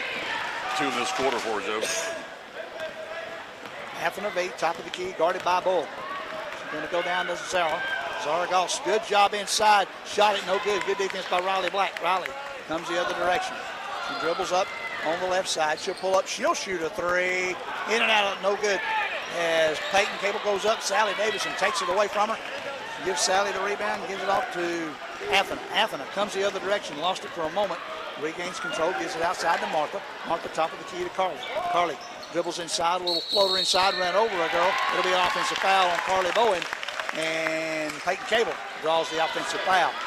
That'll be 4 on Carly Bowen now. Lauren Hemmer will have to come into the contest. So you got 2 players on North Hall side with 4 fouls. Two very important players. 2 ball handlers, exactly, with Carly and with Braylon. That's exactly. And Braylon can be a 3-point threat, too. They'll come the other direction. They'll walk it up. Addison Boyd will bring it across midcourt. Goes to the right side on the key. Just come over there. Oh, she lost control of it. Knocked away, but she regains control. She tries to go towards the basket. Goes up. Foul by Zara Goss. Out front, Zara. And Coach Herrick doesn't believe it. Fouls on Zara. And it will be 2 shots after the foul on Goss. And Zara now has 3 on her. You'll have Addison Boyd at the line shooting 2. First free throw is no good. Jemiah Weaver comes into the contest for Peyton Cable. Addison Boyd at the line. Couple of dribbles, shot up and through. 30 now, 30-16. Almost doubled up so far. Martha V brings it up against pressure and a foul call on Addison Boyd as she basically body checking her all the way up the court. So Addison with the foul. That'll be, I think, her second. And Lauren Hemmer will take it out of bounds. Lauren Hemmer into Martha V. 30 on the clock, shot clock. Martha Voxavanos has an opening, goes in, shoots about a 12-footer, no good. Rebounded by Riley Black. Riley will hurry. Try to anyway. Good defense by Martha. And now we're going to have a foul right in the middle. Now we got a technical foul, I think, on the coach. Yeah. We've got a foul, I think, a technical on Coach Herrick. We're going to see what we've got here. All right, got a foul on green 51. No, it was not technical. Excuse me for saying that. Got a foul on green 51. That's Martha Voxavanos, her third. So North Hall getting into serious foul trouble, as if they already want the 2:09. The official was having a conversation with Coach Herrick. That's why I thought that was happening. Free throw or the shot way outside. Addison Boyd with a 3 from about 22 feet. 33-16. They've doubled North Hall up now. They're up by 17. Oh, excuse me, by 13. Gives it outside to Athena. Athena steps back and she goes towards it. He tries to give it off to inside to Sally. Addison Boyd gets on the floor after it. She gets it, gives it to Caroline Boyd. Caroline going to sprint the other direction, 1:39 in the quarter. Gives it off to Blakely in the corner. Blakely with a 3-pointer. They're on fire from 3 points today. And Coach Herrick wants and gets a full timeout. We'll take it with him. We're back in 1 minute here on 97.5 Glory FM and War Eagle TV. 97.5 Glory FM is WGTJ Murrayville, Gainesville, and W248DL Murrayville, Gainesville.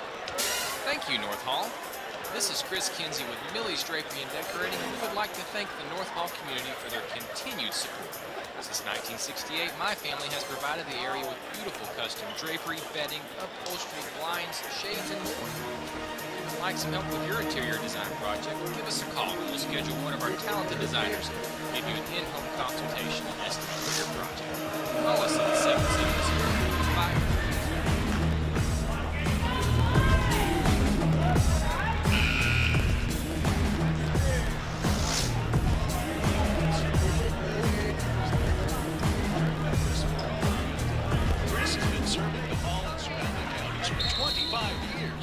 Specializes choices in residential real estate. Whether it's homes, land, acreage, or farms, customer satisfaction is most important to him.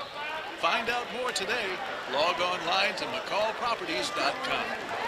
North Hall brings it up. Full court pressure by Chestatee. Martha B with the basketball.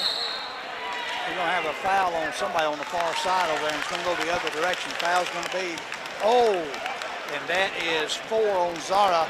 She set a screen, and she was too wide on her, the way she had it stretched out there. That's 4 on Zara Goss, and Genesis Satterfield will have to come in for her. And it's got to affect the way they play defense, Joe. Oh, yeah, it does. It does. She had a decent screen, because her feet were too wide apart. They got going to be shoulder width, and she was a little further than that. Goes down deep in the corner. Blakely Boyd. Blakely back out front to Addison. And he goes back over to Riley. Riley goes up, up and under in between two North Hall defenders to get the 2-point left-handed shot. 38-16, a 22-point advantage now for the Lady War Eagles. Martha V trying to go in. She carried the basketball. She wanted to hesitate right there, and she did. She got her hand up under the ball and brought it over. So a bad turnover for the Lady Trojans. Go back to the other end, Joe. How natural that was for Riley Black. Yeah. Just went right in between and went up that left hand. Beautiful shot. There's a gym field up here in the Cottrell Center. Riley Black with the basketball behind her back. Up and under with the right hand. It's left it short. Riley went up again, missed it. Off North Hall's out of bounds. Riley got her own rebound, went up. And off of North Hall's hands out of bounds, 22 on the shot clock now, 34 on the game clock here in the third quarter. North Hall's going to have to start hitting a lot of shots, and Chelsea's going to start missing a lot to get back in this one, Michael. 34.6. Probably got to find someone besides Anthony to hit a bucket. Yeah. In the corner now, Caroline Bull right through her hands. Hits the sideline out of bounds to be North Hall's basketball. Shot clock is off now. Game clock's at 33.8. We're going to have Miranda Hernandez, her first action in the game tonight. Miranda Hernandez comes in for Addison Boyd here. And that's number 8. Yep, that's the number 8, first time she's been in tonight. She goes against Martha V. Martha dribbles it up, gets it over on the right wing, gets it back outside to Sally at 23. Sally just gives it right to Riley Black. Stepped in, got the steal, went up, hesitation, basket's good. 40-16. Coach Shirley is still coaching his heart out, that's for sure. Athena goes the other direction. Athena runs over a person, basket, they're going to call a foul on Jemiah Weaver. The basket's good, and we'll have one. Old-fashioned three-pointer. North Hall has had so many empty possessions.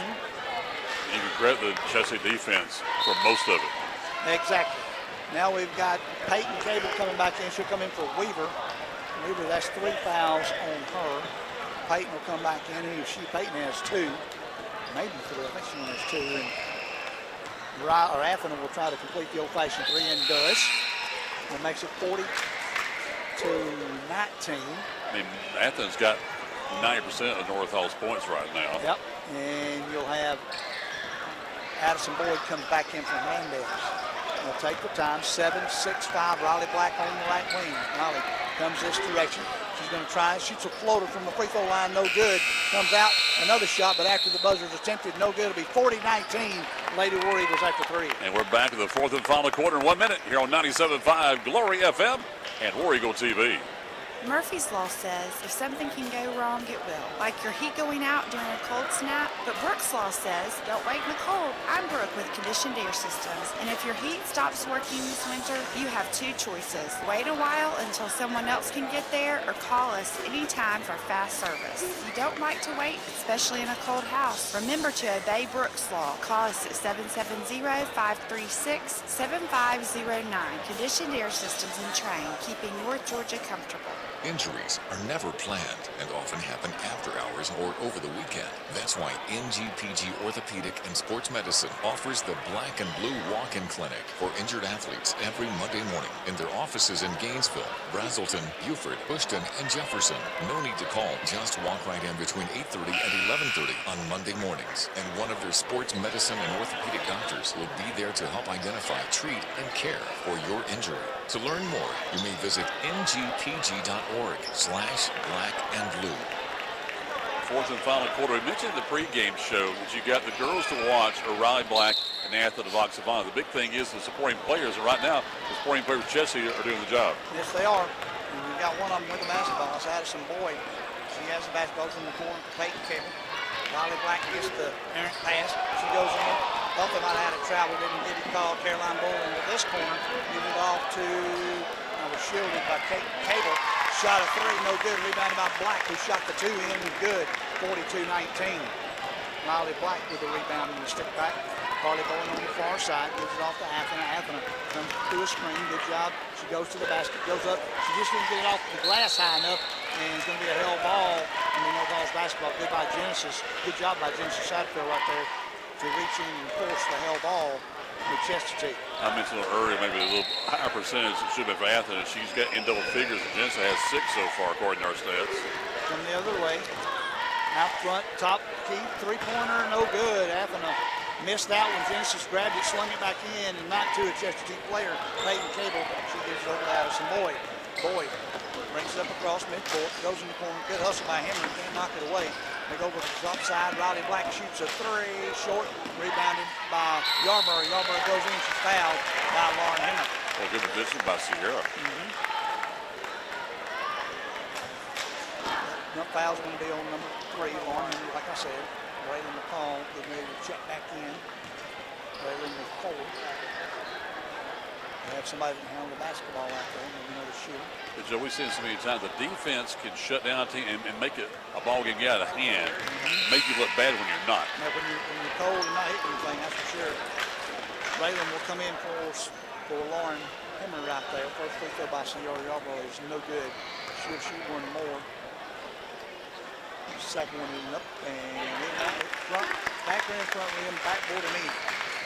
Shooter right there. Martha B gets the inbound pass. She'll bring it up to 7 minutes exactly. Left here in regulation. Martha B trying to go down low, throws it out front to Athena. Athena dribble drives, lost control, pulls it back out. Looking for somebody to pass it to. Finds Braylon McCall. Braylon dribbles down on the baseline on the far side, looking for somebody who's got trapped. Gives to Carly Bowen with 17. Carly out front, top of the key. Covered by Yarborough.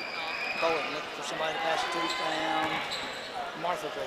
Martha B looking for somebody. Now she's trapped.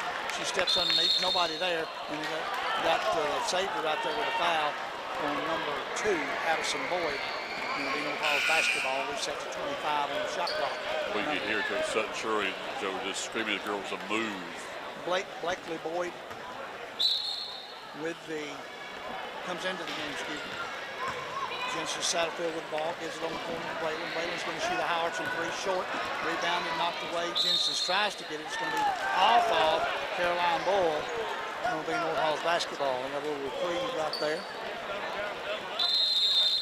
We got a timeout called, and I'm sure it's going to be a full timeout. Yep, by Eric Harris. We'll take it with them. We're back in 1 minute here on 97.5 Glory FM and War Eagle TV. It's flu season in North Georgia, and now is the time to take care of yourself and get your flu shot at Riverside Pharmacy. Nobody wants to be hit with the flu bug, but if you haven't had your shot yet and you've been bitten with the flu, the pharmacists at Riverside Pharmacy in Gainesville can help you too. They can fill your prescription with expert care and have you up and going before you know it. And they're your headquarters for all of your over-the-counter needs. Riverside Pharmacy across the street from City Park, serving Gainesville for over 60 years. All grill masters know that flavor is the most important thing. And that's why all of us at Autry's know that Traeger is the #1 selling wood-fired grill in the world. They certainly are. The original Traeger was invented over 30 years ago in Mount Angel, Oregon, and they've been perfecting the art of wood-fire cooking ever since. It's the wood pellets. That's what gives the amazing flavor. And that's why we carry such a variety. Surprise someone special with the world's best-selling grill from Traeger this year. We'll help you find the Traeger that's right for you at Autry's Ace Hardware, Thompson Bridge Road in Gainesville. North Hall inbounds it, immediately knocked out of bounds by Chestatee. North Hall will get it a high lob into Genesis Satterfield. It's going to be a foul, I think, on Weaver. They don't have a 22. They don't have a 22. Don't matter, does it? It's got to be on 23 Jamal Weaver. She's only 20-something out there. They're going to have a jump ball as they throw it inside there. It's going to be held ball forced between Riley Black and Carly Bowen. Yeah, they're correcting him now. His foul was on 23. Jemiah Weaver, her third now. We've got a sub. Sierra Yarborough going to come in for Jemiah. 6:20 on the game clock. Chestatee with a big lead, 24 points with 6:18 left in the game. Riley Black over to Caroline Bull on the far side. Caroline gives it to Riley. Riley takes it in the middle. She's going to have a foul call, I think, against Bowen. Yep, on Carly Bowen inside. And that might be 5 on Carly as she comes in the game. That's 4. We're going to take it out of bounds. We'll have Boyd come back in the game for him. They'll go Peyton Cable on the layup, straight in. Cable got the basket and one. Fouls on number 10, Genesis Satterfield. I was about to say, with foul situation, Joe, they could really go inside if they want to. Yep, all the time.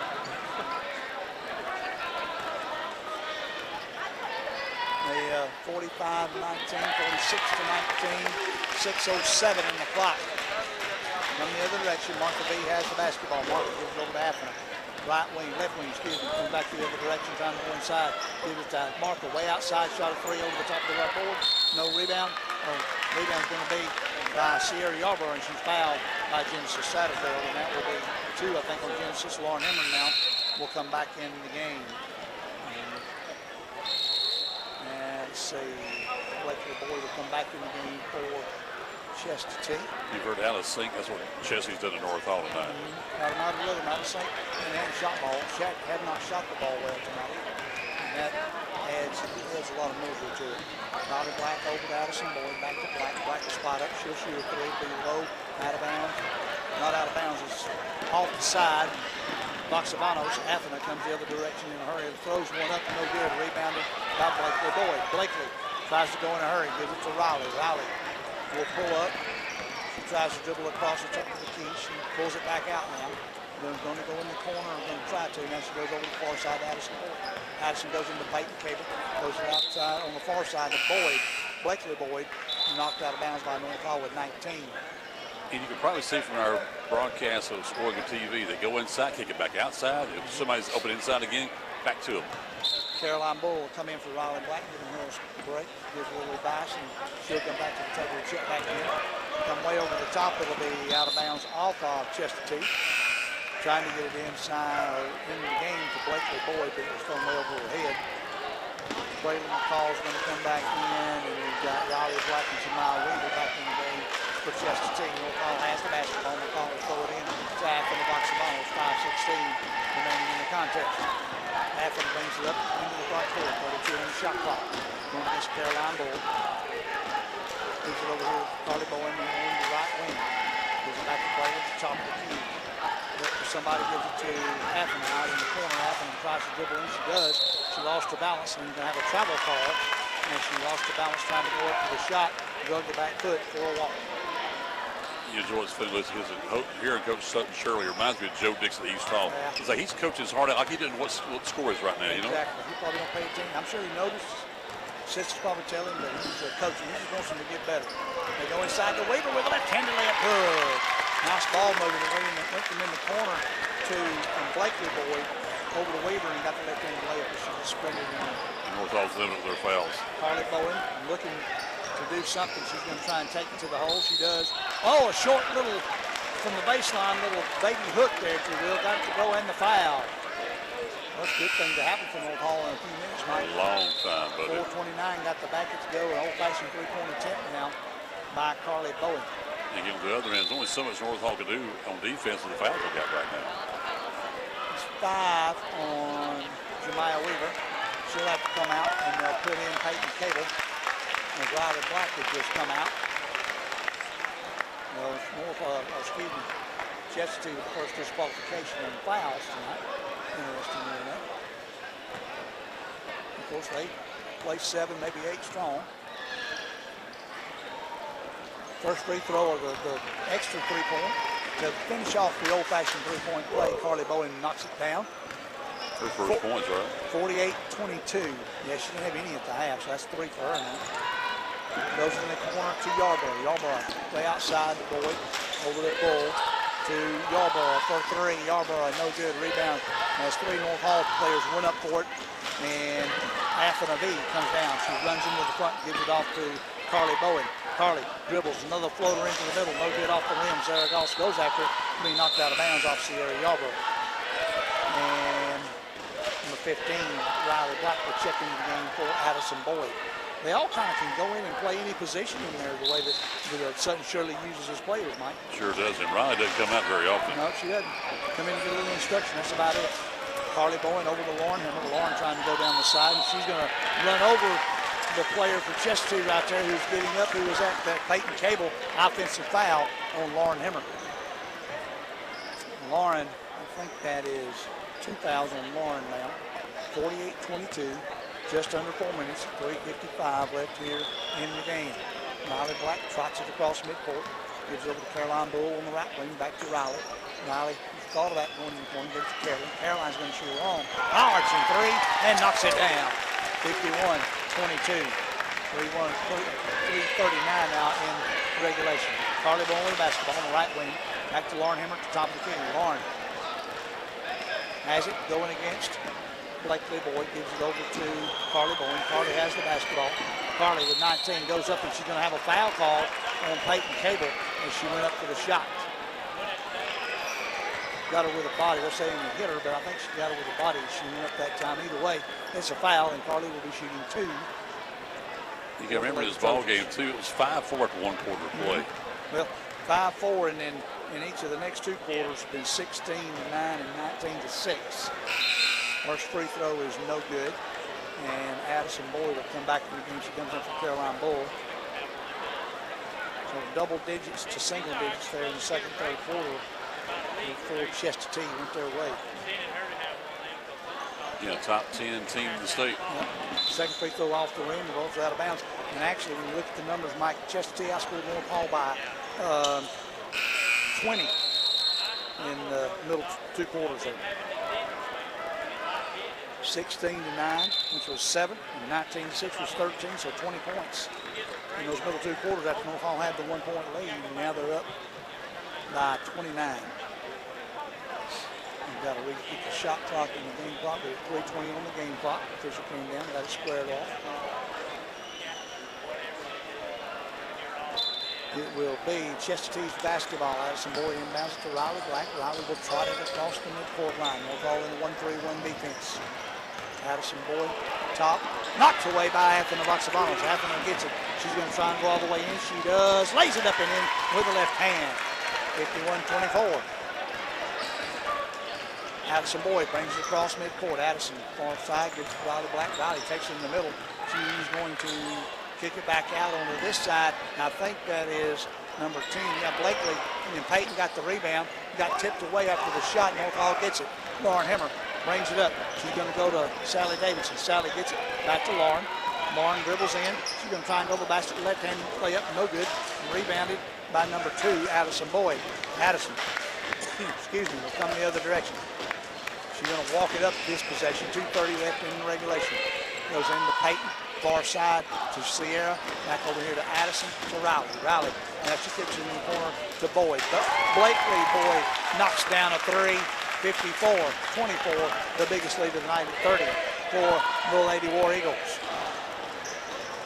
Lauren Hemmer with the basketball, brings it up the right side, gives it over to Braylon McCall on the far side, gives it back to Athena Voxabanos. She's going to stop at 16, gives it off to Braylon again. Braylon pulls it back out, comes over to this side, Lauren with 18.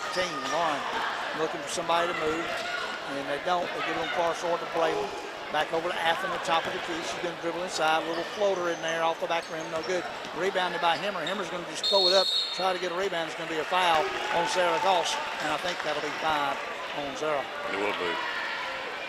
She's upset as much as anything, being a freshman. Because the first game she's fouled out in her career. So she is going to be, she'll be coming out. She's upset. Genesis Satterfield will come in for her. Number 24, Addie Shepard. You see her first action. She'll come in for Athena Voxabanos. Addie, a sophomore, checking in the game. And Riley Black will be at the line shooting 2. First free throw is good. Rolls it in the rim. Backboard and in. 55-24. Second free throw by Riley Black is up. Good. 56-24. 32-point advantage now. Kind of surprising, Michael, that we talk about later that it was this big a thing, but North Hall's has been cold since that first quarter tonight. They were actually cold in the first quarter, but so was Chestatee. Riley McCall does a little, Braylon McCall does a little spin move at the free throw line, went up, put a shot up, and got fouled by Sierra Yarborough. And Braylon will be at the line to shoot 2. 5 team fouls each now. First free throw, that's the way the night's gone. Use every bit of the rim for it to go in. Caroline Bull will come in for Riley Black. She'll come out of the game. Probably her last action of the night with 1:34 left.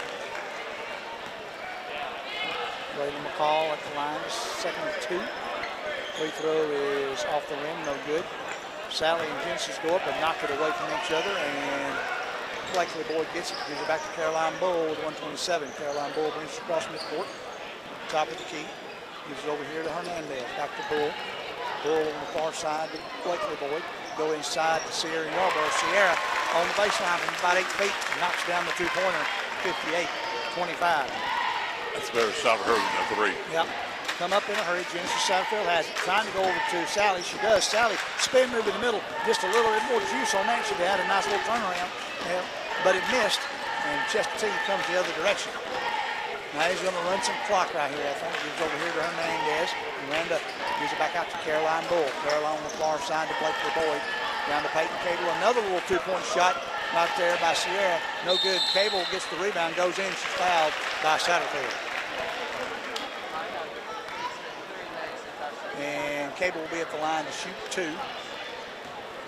Coach Sutton Shirley giving some instructions you'll see on War Eagle TV to Miranda Hernandez. First free throw by Peyton is no good. She'll have one more. Joey saw us in the late second quarter. Some of the girls are getting tired and just not getting the free throws. Second free throw is in that, no good. Rebounded by Sally Davidson. Come the other direction. McCall to Himmer. Himmer back to McCall. McCall's going to shoot a 3. It's up. And how about that? Braylon McCall knocks down a 3 from about 19 feet with 30 seconds in regulation. They cut it to 30, 58-28.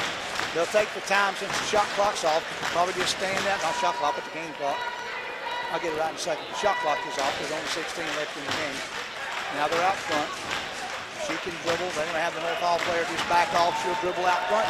That'll be your ball game as it lines down under 5 seconds. 4, 3, 2, 1. That'll be your ball game. Chestatee with a huge win, region win, over North Hall, 58-28. And a convincing victory for the Lady War Eagles. We're back in 2 minutes to wrap up this girls' game.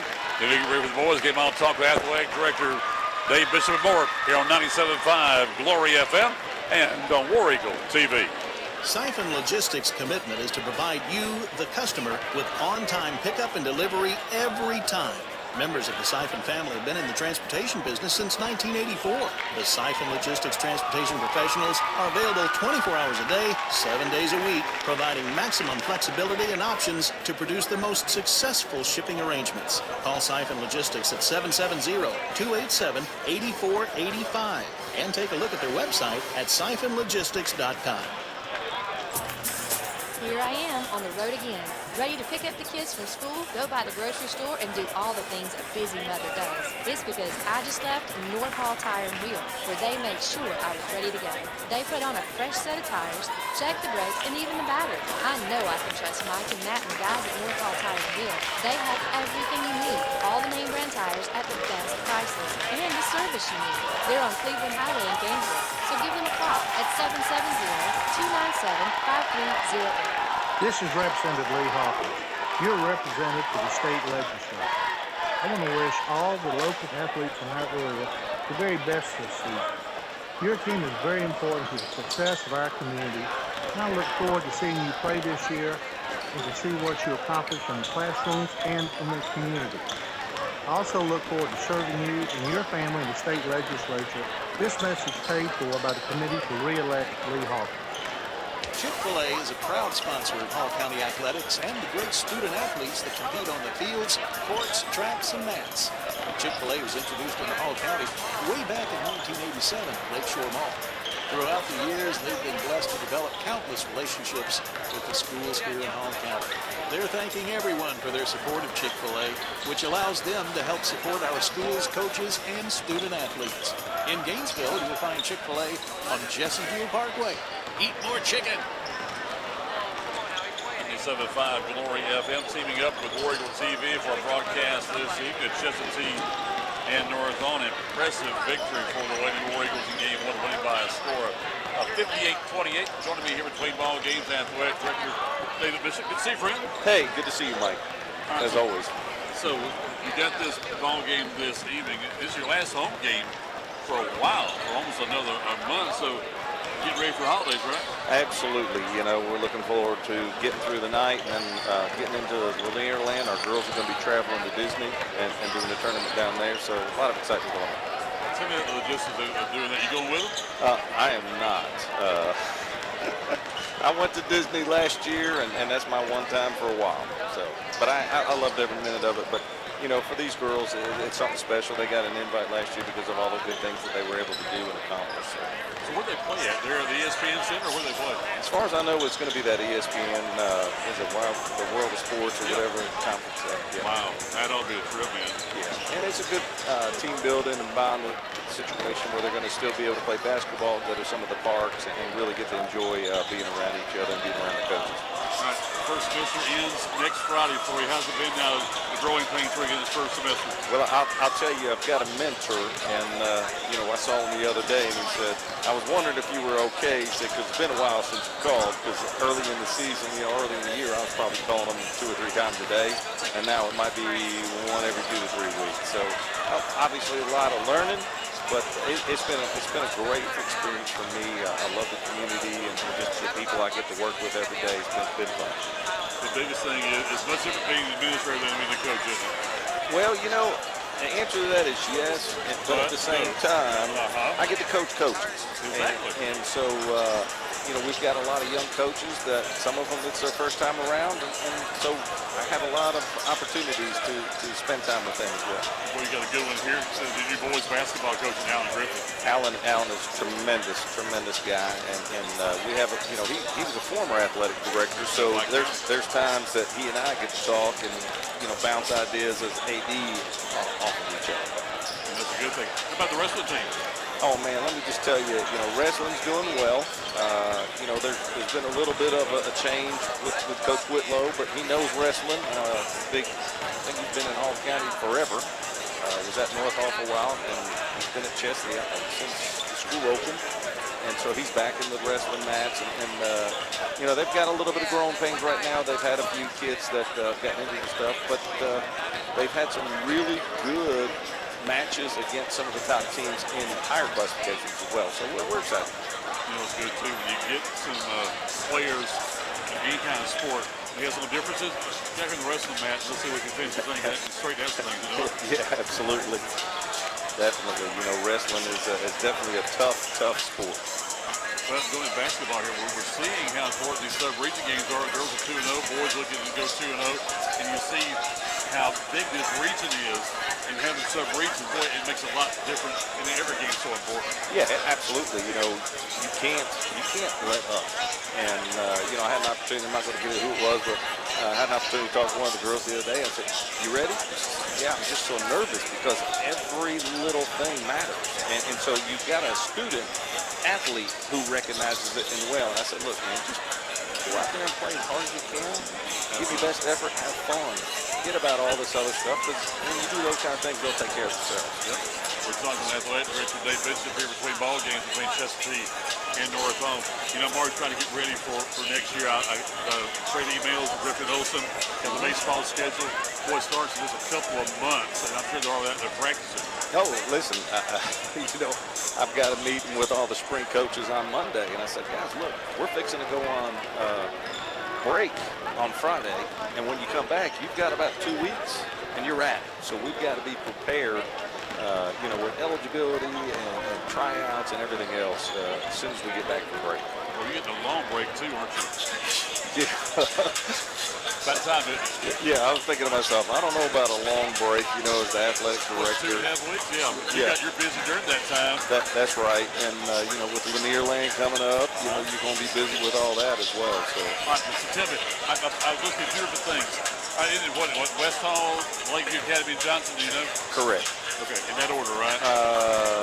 West Hall, Lakeview, yes, and Johnson. Johnson handles the finals. Go to Palace and we'll go down there and see what happens with Tony Wagner from that standpoint. That's right. All right, tell me this. All right, tell me about the new region next year and how that's going, because you're in North Hall and now Johnson are going to be in this region with Lufkin, Dawson, White, and Pickens, and also GAC. That's right. I mean, I think you know, and I know that I still haven't figured it out. Years ago, they put GAC in this region, and they're 5 miles from people in Region 5. But it don't matter what they do. But it doesn't matter. That's right. But there's also a piece of that is really a negative, because the number 1 and number 2 seeds are guaranteed.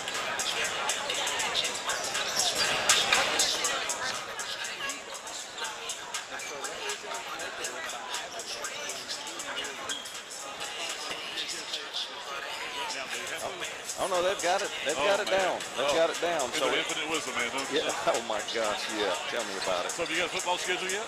We do. We do. And I'll tell you, one of the neat things that I see this year, regardless of whether it's Chestatee or whoever, we're almost going back to a little bit of the mindset where our non-region games, if we're not in the region, our non-region games have all been Hall County schools. So I think it's going to be a little, it's going to be exciting for the communities. I mean, you remember years ago, man, these places were packed out, and we're hoping we're going to get back to some of that. So you said you got East Hall, Bluff, and Johnson on the other side? Well, Johnson, remember, is now with us. Yeah. So what we ended up with is we've got East Hall, Bluff, and West. Oh no, I'm sorry, East Hall, West Hall, and we ended up with East Forsyth, which is still just a few miles down the road. But regardless, I do know a lot.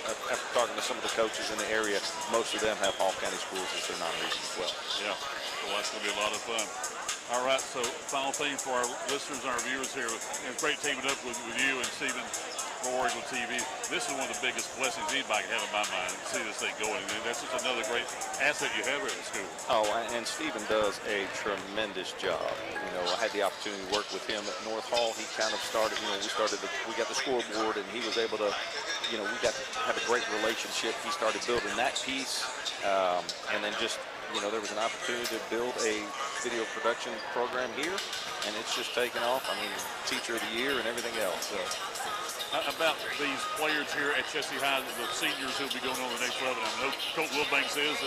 Any best you can share with us who's going to the next level? That at this point, right now, as far as I know, he's the only one. But like I said, for me, it's just been learning the kids and learning. Obviously, Riley Black had the opportunity to sign with West Georgia a couple weeks ago. So being a senior on the girls' side, that's one of the ones that we've got over there too. All right, Brent, always good talk. I'll see you probably at Lanier More than likely. Now, I'm not going to lie. My daughter's coming in from Colorado on those 3 days. So my wife has already told me, hey, don't spend all day at the basketball court. So. But if I got to, you say. Yeah. I'm like, I won't spend all day. I'll just come watch our team. So. All right, Fred, we'll see you. Merry Christmas, friend. Same to you, Mike. Thank you, man. Appreciate you. We got more for you in 2 minutes here on 97.5 Glory FM and War Eagle TV. Thank you, North Hall. This is Chris Kinsey with Millie's Drapery and Decorating, and we would like to thank the North Hall community for their continued support. Since 1968, my family has provided the area with beautiful custom drapery, bedding, upholstery, blinds, shades, and more. If you would like some help with your interior design project, give us a call and we'll schedule one of our talented designers to give you an in-home consultation and estimate for your project. Call us at 770-532-3819. The landscape of North Georgia continues to change, and when you're looking to buy a home or land, you need someone who knows the real estate market. Turn to Chris McCall Realty. Chris has been serving the Hall and surrounding counties for 25 years. He specializes in residential real estate. Whether it's homes, land, acreage, or farms, customer satisfaction is most important to him. Find out more today. Log online to McCallProperties.com. Murphy's Law says if something can go wrong, it will. Like your heat going out during a cold snap. But Brooks Law says, don't wait in the cold. I'm Brooke with Conditioned Air Systems. And if your heat stops working this winter, you have 2 choices. Wait a while until someone else can get there, or call us anytime for fast service. If you don't like to wait, especially in a cold house, remember to obey Brooks Law. Call us at 770-536-7509. Conditioned Air Systems and Train, keeping North Georgia comfortable. Injuries are never planned and often happen after hours or over the weekend. That's why NGPG Orthopedic and Sports Medicine offers the Black and Blue Walk-In Clinic for injured athletes every Monday morning in their offices in Gainesville, Brazelton, Beaufort, Bushton, and Jefferson. No need to call. Just walk right in between 8:30 and 11:30 on Monday mornings. And one of their sports medicine and orthopedic doctors will be there to help identify, treat, and care for your injury. To learn more, you may visit ngpg.org/black-and-blue. Between ball games here on Oriole TV and also turn it one time. Here we go. Back here between ball games. 58-28 the final score in this girls ball game. Joe's back to wrap it up. Yep, on the scoring side for North Hall, you had Carly Bowen with 3, Genesis Satterfield and Braylon McCall with 4 each. Anthony Voxavanos with 17. That's your scores for North Hall. For the Chestatee Lady War Eagles, you had Sierra Yarborough with 3, Addison Boyd with 7, Peyton Cable with 8, Jemiah Weaver with 2. In double digits, Riley Black, had 10. Blakely Boyd with 15 and Caroline Bull with 13 for the Lady War Eagles tonight. And right there you said, Joe, that's an important thing. Riley only had 10 points. You say only 10 points before she's the leader out of that court. And you see the other girls, the supporting cast, we always call it, what they can do also. Yeah, she didn't have to carry the team tonight. She had the supporting cast pitching in for sure. Addison hit, they probably hit, 8, maybe 10 3-pointers tonight. Caroline hit 3. Blakely hit a couple. I think Peyton hit 1. Sierra, I think, hit the 1. That's her 3 points. Addison Boyd hit a 3. So, they all pitched in tonight. Riley was tough inside and hit a free throw. So, big games tonight for those guys and for those girls. And, 1, 2, 3, 4, 5, 6, 7 of the 8 scored. Miranda Hernandez came in and played sparingly there in the second quarter and then again in the fourth quarter. So, she got her playing time in tonight. Didn't score, unfortunately, but she's a sophomore. I'm sure she'll do that soon. Again, only playing with 8 players. Look what it is, Mm-hmm. Well, you made a comment there about looked like on the free throws they were leaving a lot of stuff short. I should have counted up the free throws there in the game because it looked like both teams were a little short there in the last quarter, leaving them short or shooting too long to overcompensate. North Hall was just cold in that second, third, and fourth quarter. They scored 5 in the first, and then scored 9, 6, and 9. When Chestatee went 4 in the first quarter, then 16, 19, 18. They just got warmed up, and North Hall just couldn't throw it in bucket. The second, third, and fourth quarter. All right, now we get ready for the boys' half of the Battle of Highway 60 between Chestatee and North Hall. First-year coaches here at their respective schools. Alan Griffin for Chestatee, Jarvis Davenport for North Hall. And this, I think, is going to be a very interesting ball game with the matchups. Again, you got Colt Wilbanks, and then you say, let's go with Cole Hilsey on the other side. Exactly. Yeah, you got Cole that can play big over there. He's starting a different group tonight. Not all of them, but Andrew Bales is in. Cole Holtz is in, but you got Micah Jimerson starting tonight, which is interesting. Micah's usually on that bang team, as I call him, that comes in after the game. So we'll see how the matchups go tonight. You've got 1, 2, 3, 4 seniors and a junior starting for Chestatee this evening. So it should be interesting to see how the matchups go throughout the evening for sure. We heard Coach Alan Griffin probably at halftime just for a couple of moments there at the girls' ball game. And it's like, okay, he's in, and there's some new players that are helping out Colton this year. Yeah, and Colton's got of course, you got Josh Bull. Josh is a senior, point guard, handles the ball. Ethan Dunn, Jordan Harris. We didn't see a lot of last year. I didn't see them at all. Garrett Selke came in and played sparingly. Elian Salcido is still in the roster, but he's not playing. Starting for the Trojans tonight, you got them in their black jerseys with dark green numbers outlined in white with a white trim on the shorts. Jarvis Davenport's Crews 2 and 4 and 0 and 1 in the sub-region. They'll start a senior, number 1, Matthew Ray. A senior, number 2, Luke Sanders. A senior, number 3, Andrew Bales. A junior, number 15, Cole Holtze. And Micah Jimerson, who I believe is a sophomore, might be a junior. I don't have the class on him, but he wears number 23. For the Chestatee War Eagles, who are 3 and 4 and 1 and 0 in their side of the region, they'll start a senior, 0, Jordan Harris. A junior, number 1, Ethan Dunn. A senior, number 3, Garrett Selke. A senior, number 5, Josh Bull. And a senior, their leader, number 25, Colton Wilbanks. They're all in white with the maroon trimmed in black. The big C maroon, C on the chest, and C on their shorts with the black trim on their shorts. They'll all come over and get ready, get last-minute instructions from Coach Griffin. And they've got one of the little ball boys or somebody coming out giving 5 to everybody, and then he's going to come out, give a high five, and they'll be ready to play some basketball. Good job, young men. You give one of the officials a fist bump on the far side. Good to see that. He comes back up there. You know everybody's going to be proud of him. Good job. Gives Dad a high five up in the stands up there. Good job, partner. We'll get started here. You've got Cole Hulsey and Colton Wilbanks. Will jump center. North Hall going right to left. Chestatee going left to right. The whistle goes. Colton tips it up. Josh Bull knocked away briefly, but now Jordan Harris has the basketball for the War Eagles. Jordan out here on the right wing, being guarded by Matthew Ray. Spins in the middle. Now he's going to step through, gives to Colton Wilbanks. Goes up, no good. Rebound tipped out there to Harris. Harris, it goes up for 2. No good. Tipped. Cole Hulsey got it. Knocked away. And who comes away? Andrew Bales. Andrew gives it to Luke Sanders. Luke gives up to Matthew Ray. Ray's going to go to the basket. Throw it back outside. Throw it on the far corner to Micah. Micah Jemison 3. No good. Rebound by Harris. Harris gets it. Comes the other way. Jordan Harris dribbles with the left hand. Gives on the far side to Selke. Selke shoots a 3. No good. Tipped. Sanders gets the rebound. Comes the other direction. Sanders is going to pull it out. Give it off to Matthew Ray. Matthew being guarded by Garrett Selke.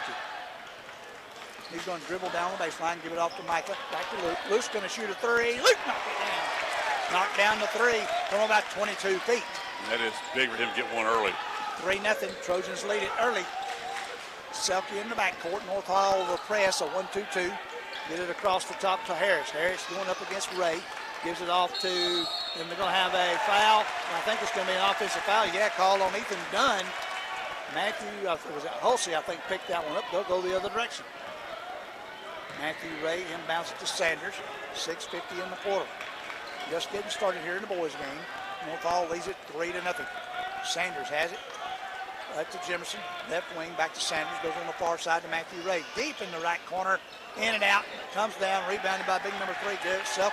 Selke, about a 6'3" senior, comes down. Gives it up to Bull. Bull, a little floater. No good. Rebound by Josh. One right in front of the basket. No good. Colton Wilbanks puts one up. No good. Rebound by Jimerson. Jimerson over to Luke Sanders. Comes up the right side in a hurry. Luke pulls up. Crossover dribble, kicks it out here to Ray in the corner to Andrew. Andrew's going to shoot a 3 off the rim. No good. That's going to be Cole Hulsey with a big strong rebound. He goes in, power dribble inside and gets the bucket. 5-0. Trojans with the lead, 6:04 in the quarter. Gets tied up down there deep, and they don't get anything. We've got a timeout call by Allen Griffin. 32nd, as his man down there, number 1, Ethan Dunn, was tied up in the backcourt. And Coach Griffin got the timeout before there was a hell ball call. Oh, don't you love these matchups already, Joe? Oh, yeah. Both teams in North Hall's going a 1-2-2 press into the backcourt trying to force a turnover. They come down, they force a shot down there in a hurry, and then both teams are getting on the boards on the defense. They've been pretty doggone good, and of course North Hall has got on the offensive boards a little bit down there too. What's really cool, these two coaches know each other so well. Alan Griffin was athletic director at White County for a year.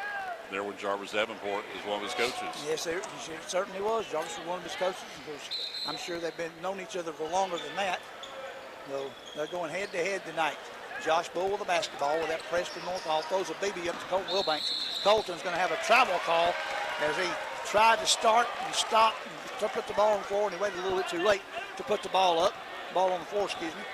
So it'll be a travel on Colton Wilbanks. Again, that's a big question. Who besides Colton could be the shooter, the scorer for the War Eagles? Luke Sanders has it. Gives over to Matthew Ray. Back to Luke. Luke in the corner to Micah Jimerson. Right in the middle. Nice pass. Will they get it? Yeah, Andrew Bales had one. Beautiful pass from Jimerson inside to Andrew Bales, cutting to the basket. Foul's going to be on Garrett Selke. He got the basket to go, and he'll shoot one. That's beautiful, beautiful cut, beautiful motion by Andrew Bales that time. And that's the kind of position I think Andrew needs to get to be effective, Joe. Eli moved the basket, a third-generation athlete here in Hall County. Andrew will stand in. His mother, Holly, played at Lakeview Academy. His grandfather, Ronnie, back at North Hall back in the early 70s. Free throw up, no good. 2 Chestatee players. Luke Sanders trying to knock it away. Does for a second. And Wilbanks will come away, gives it off to Bull. Bull to Harris in the front court. Harris between the legs, almost lost control. He did that Euro step thing, and everybody wants to walk, but it's a Euro step. He stepped through, and the foul's going to be on number 15, excuse me. What's the difference on a Euro step and a walk, though? Is it the same thing? I don't see much of a difference, but that's Yeah. the Euro step is just an extra long step, and as long and lengthy as these kids are nowadays, you see a lot of that. Harris will be at the line to shoot two. 7-0 Trojans. First free throw by Harris is no good. You will have Jack Turner, who we saw a little last year, come in the game, and Bo Peak come into the game. Ilian Salcido is in for Harris if Harris makes the second of two. Bo Peak played a little last year towards the end of the season. Second free throw is good, and now Salcido will come in for I'll get it here in a second. Jordan Harris. Matthew Ray is now, Chestatee does a little press on their own, 2-1-2, as they do a full court. It's kind of a man-to-man with Turner back in the middle. They get over to Jimerson. Jimerson back out to Luke. Luke's going to spot up, shoot a three, off the rim, no good, rebounded by Jack Turner. Turner gives it over to Josh Bull. In a hurry to Salcido. Salcido throws it way over the top, in and out of the hands of Colton Wilbanks. Colton wanted to go with it before he caught it, and he was about 3 feet off the ground when it went right through his hands into the bleachers. Going to go there with North Hall. Wouldn't you rather see them at least have one pass before you try to hit a three? Yep, I would. I always prefer that. I'm a Gene Hackman fan. You remember that one, don't you? Give it over here in the corner to Ray. Ray at the top of the key. Looking for somebody or somewhere to go with it. He's going to try and dribble drive. He does. Little floater off the backboard and in. 9-1 now, 4:47 in the quarter. You look at that shot chart, Joe. We're at hitting them. Goes in a hurry, gives it over here to Bo Peak. Back again to Salcido. Salcido knocked away by Jimerson. Jimerson trying to come up. You got bodies everywhere, and you're going to have a foul. You're going to have a foul on Josh Bull as he dove in there on under Micah Jimerson. Going to have a foul, and Coach Griffin does not agree with that call. He says, no, that couldn't happen. But that's what they had, and they're going to go the other direction. It's going to be North Hall's basketball. They got sub in, let's see, Colton Wilbanks going to come back in. He'll come in for, who's he coming in for? Number 2 or Coach Salcido. Yep, we got him in right there. Oh, and he hit Coach Griffin right in the head, and as it went by, and that should have been North Hall's basketball back out of bounds. It didn't get it, carried off his face right into a Chestatee player. As an official, you have to make sure everybody's out of the way, Mike, and I'll just talk from experience on that. Anyway, Chestatee has the basketball in front court with 4 minutes, 15 seconds. Colton Wilbanks in the corner, dribbles back out to Harris. Harris between the legs. Jimerson knocks it away to Luke Sanders. Up ahead to Jimerson. Jimerson going to try and go all the way to that. He does for the layup. Sanders looked for a hurry to go up 11-1, 10-point lead as Sanders reaches in and commits the foul. That was a good transition basketball. That's going to be on Luke Sanders. North Hall's basketball on the far side, Chestatee basketball on the far side. You will have Ethan Dunn comes back in the game for Bo Peak. Hey, see what Coach Griffin's doing. He's making substitutions rather than calling the timeout. He is. Josh Bull in the backcourt. 1-2-2 press by the Trojans. Bull, that's not backcourt. Everybody's hollering about it. That's not. He's got his main foot in the backcourt so he can go back and forth all he wants as long as one's in the back. The ball got away from Chestatee. It's out of bounds. North Hall's basketball. Everybody sees them step back across, but they're not following that pivot foot. And the pivot foot stayed in the backcourt the whole time. Luke Sanders has the basketball. Luke over to Matthew Ray on the right wing. Matthew Ray goes inside to Luke. Oh, a nice pass. They kick it back over here to Cole Hulsey, and he's fouled by Jordan Harris. Jordan got there a little late. Nice ball movement by North Hall, Mike. We haven't seen that. We didn't see it the last game as much as we thought we would against East Hall.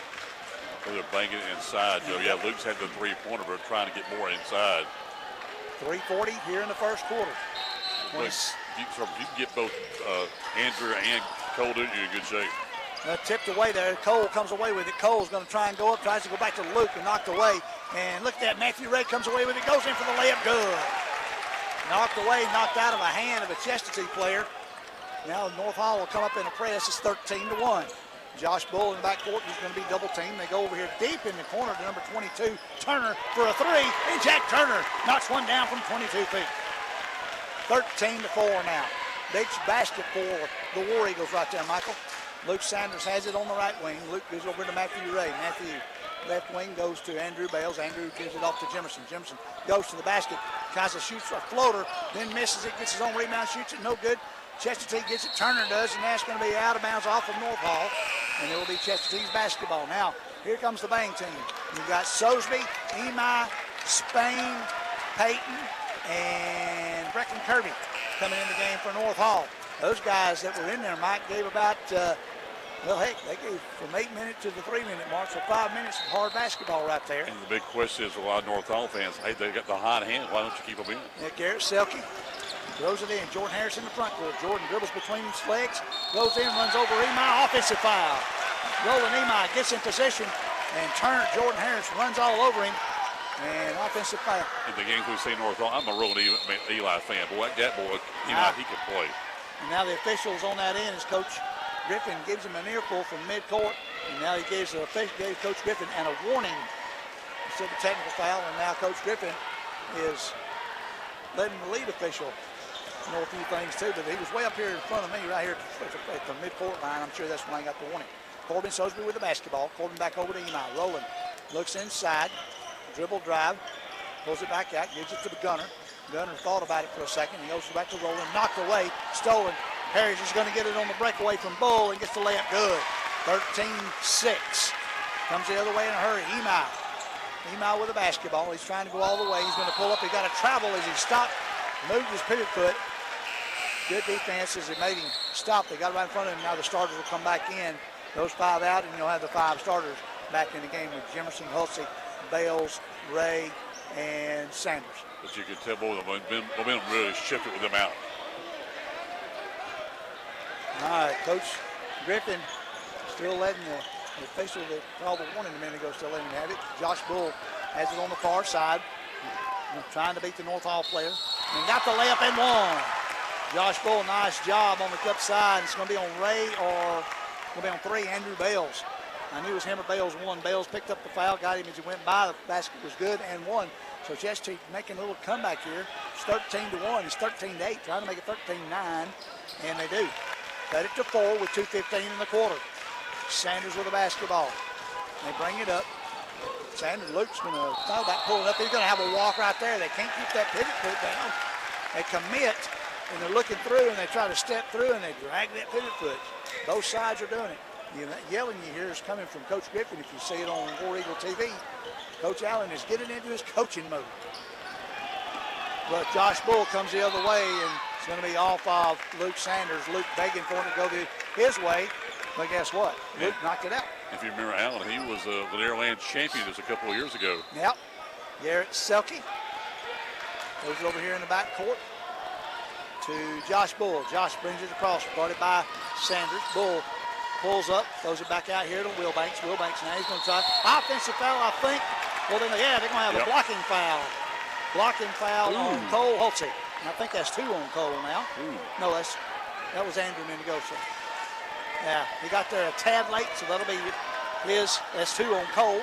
As I look down to our scorekeeper, Sally Smith. Randy's probably lacing up gloves, or he might be with us tonight. 1:53 in the quarter. Colton trying to cut it down 2 more. First free throw is off. 13-9. Trying to get the second out of the 2. Ethan Dunn will get back off the line and go back for defense now. Wilbanks spins, takes a knee bend, goes up, shot's good, nothing but net. 13-10, 1:53 in the quarter. They go up to Sanders. Sanders has it in the front court. Luke tries to get around. He's looking, gets it out to Matt, over to this side to Andrew, in the corner to Cole. Cole shoots 3, misses it. Look at number 1, Matthew Ray, come in, and he got fouled by Ethan Dunn. Well, Matthew Ray came in there hard, went up, had the ball, and Ethan Dunn was up under him, couldn't do anything but foul him right there. Mike, great play by Matthew Ray. He keeps going inside. Good to see him do that. Jack Turner and Roland Emi will check in for the Trojans after the free throws are made. So Turner can come in after the first one. First one by Matthew Ray, short. Corbin Sosby and Roland Emi will come in for Bales and Jimerson. And let's see, Turner came in for Ethan Dunn. Second of 2 by Ray is up and off the rim, no good. Wilbanks skies high for the rebound and pulls it down. Josh Bull, far side to Turner. Turner gives it over on the far side to Selke. Selke's going to go up for the little floater and got it to go in. 13-12 now. Chestatee's cut it to 1 with 1:25. Matthew Ray goes inside. Luke Sanders kicks it out to Sosby. Back over to Ray. Ray thought about a three. Kicks it over there to Rowland. Top of the key. Rowland for a three. Short. Very short. Didn't hit anything. Wilbanks waited on it. They come in a hurry. Harris has the basketball. Harris will shoot a three. It's off the rim. No good. Cole Hulsey gets it. Gives it to Roland Imai. Goes the other direction. 1:04 in the quarter. Rowland pulls up. Looking to go inside to Hulsey. Hulsey got it. He runs all over Josh Bull. Offensive foul. That'll be 2 on Cole Hulsey. He'll come out. He'll come out and Jimerson will come in. Yeah. And he was telling the coaches that wasn't charged, but I think it might have been. So Garrett Selke will throw it into Bull with that pressure in the backcourt. Trapping defense on the far side. They'd get over to this side to Selke. Selke will dribble it up. He'll come in. He's going to run all over Imai, and then the offense going the other way. Selke can't help himself. That's twice. He's run all over a defensive player. And Imai, that's 2 charges he's taken. 13-12, 46.3 in the quarter. Imai will bring it up. Sosby trails him. Everybody's in the front court. Selke has it. Lost it for a second. He threw it right to Colton Wilbanks. Colton, nice overplay on the pass. Wilbanks is going to come in. Now we got an blocking foul on Corbin Sosby. I thought he was there. And Colton went up before Colton was totally set. So that's going to be a blocking foul on Corbin Sosby. And Colton Wilbanks will be at the line for 2. He missed his 2 a moment ago, Mike. He's trying to hit at least one right here to tie it up. Down 13-1. They've come back and outscored North Hall 11-0 in the last couple of minutes to cut it to 1. And now it is tied. 13-13 with 34.7. Shot clock will be off for the last possession. Wilbanks stands at the free throw line. Free throw is up. No good. Rebound by Matthew Ray. They can take their time. Tied at 13. Matthew Ray double teaming in the backcourt, looking for help. Finds Roland Imai on the far side. Roland will cut towards the middle. He goes up and under for the layup. Good. Nice move around Selke. 15-13. Trojans lead it. Josh Bull in the backcourt being guarded by Sosby, pushing up the right side. Pressured by Ray. Goes over to far side. Stolen by Micah Jimerson in midcourt. Micah will take it in for the layup. 17-13. Nice pressure by Jimerson to cut off the pass right there. Bull will go the other way with 6, and he's fouled by Corbin Sosby as he trails him up there and knocked down. And that's kind of one of those didn't need to happen fouls. Andrew Bales will come back in. And after the first free throw, they got 5 fouls on both teams. So Josh Bull will be down shooting 2. And that's 2 on Corbin. Back to back. It seems like they get one, they get another one right after that. Boom, boom, boom. Oh, Josh misses a free throw, and Andrew Bales will come in for Corbin Sosby. Saw Corbin last year on the basketball team. Saw him last year in baseball. And saw him football this fall. Now the second free throw is good. It is 17-14 with 4.7. Not 2.6. They could have had a good shot, but now they got to shoot one at the buzzer. Is going to be over the top. No good. 17-14. Trojans lead it. And we're back in the second quarter in 1 minute on 97.5 Glory FM and War Eagle TV. It's flu season in North Georgia, and now is the time to take care of yourself and get your flu shot at Riverside Pharmacy. Nobody wants to be hit with the flu bug, but if you haven't had your shot yet and you've been bitten with the flu, the pharmacists at Riverside Pharmacy in Gainesville can help you too.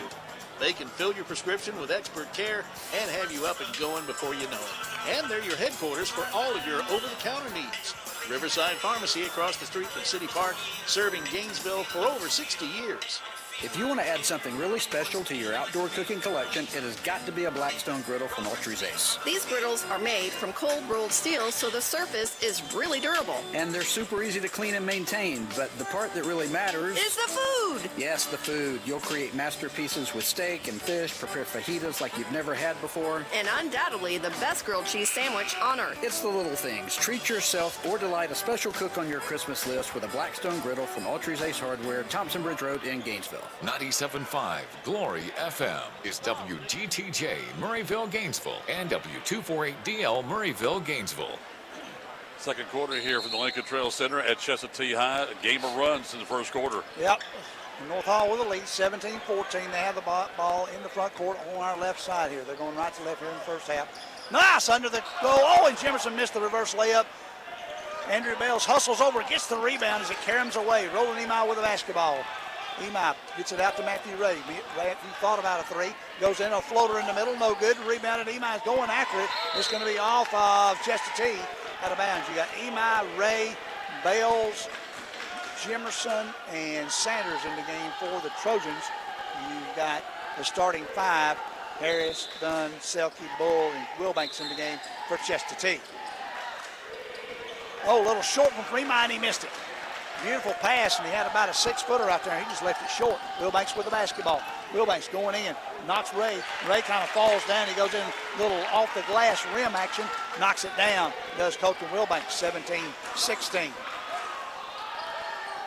Luke Sanders to Jimerson. Got knocked away by Harris. Good hands by Harris that time. You talked about the runs. North Hall was up 13-1. They had the run going on. Then all of a sudden, Chestatee outscored North Hall 11-0.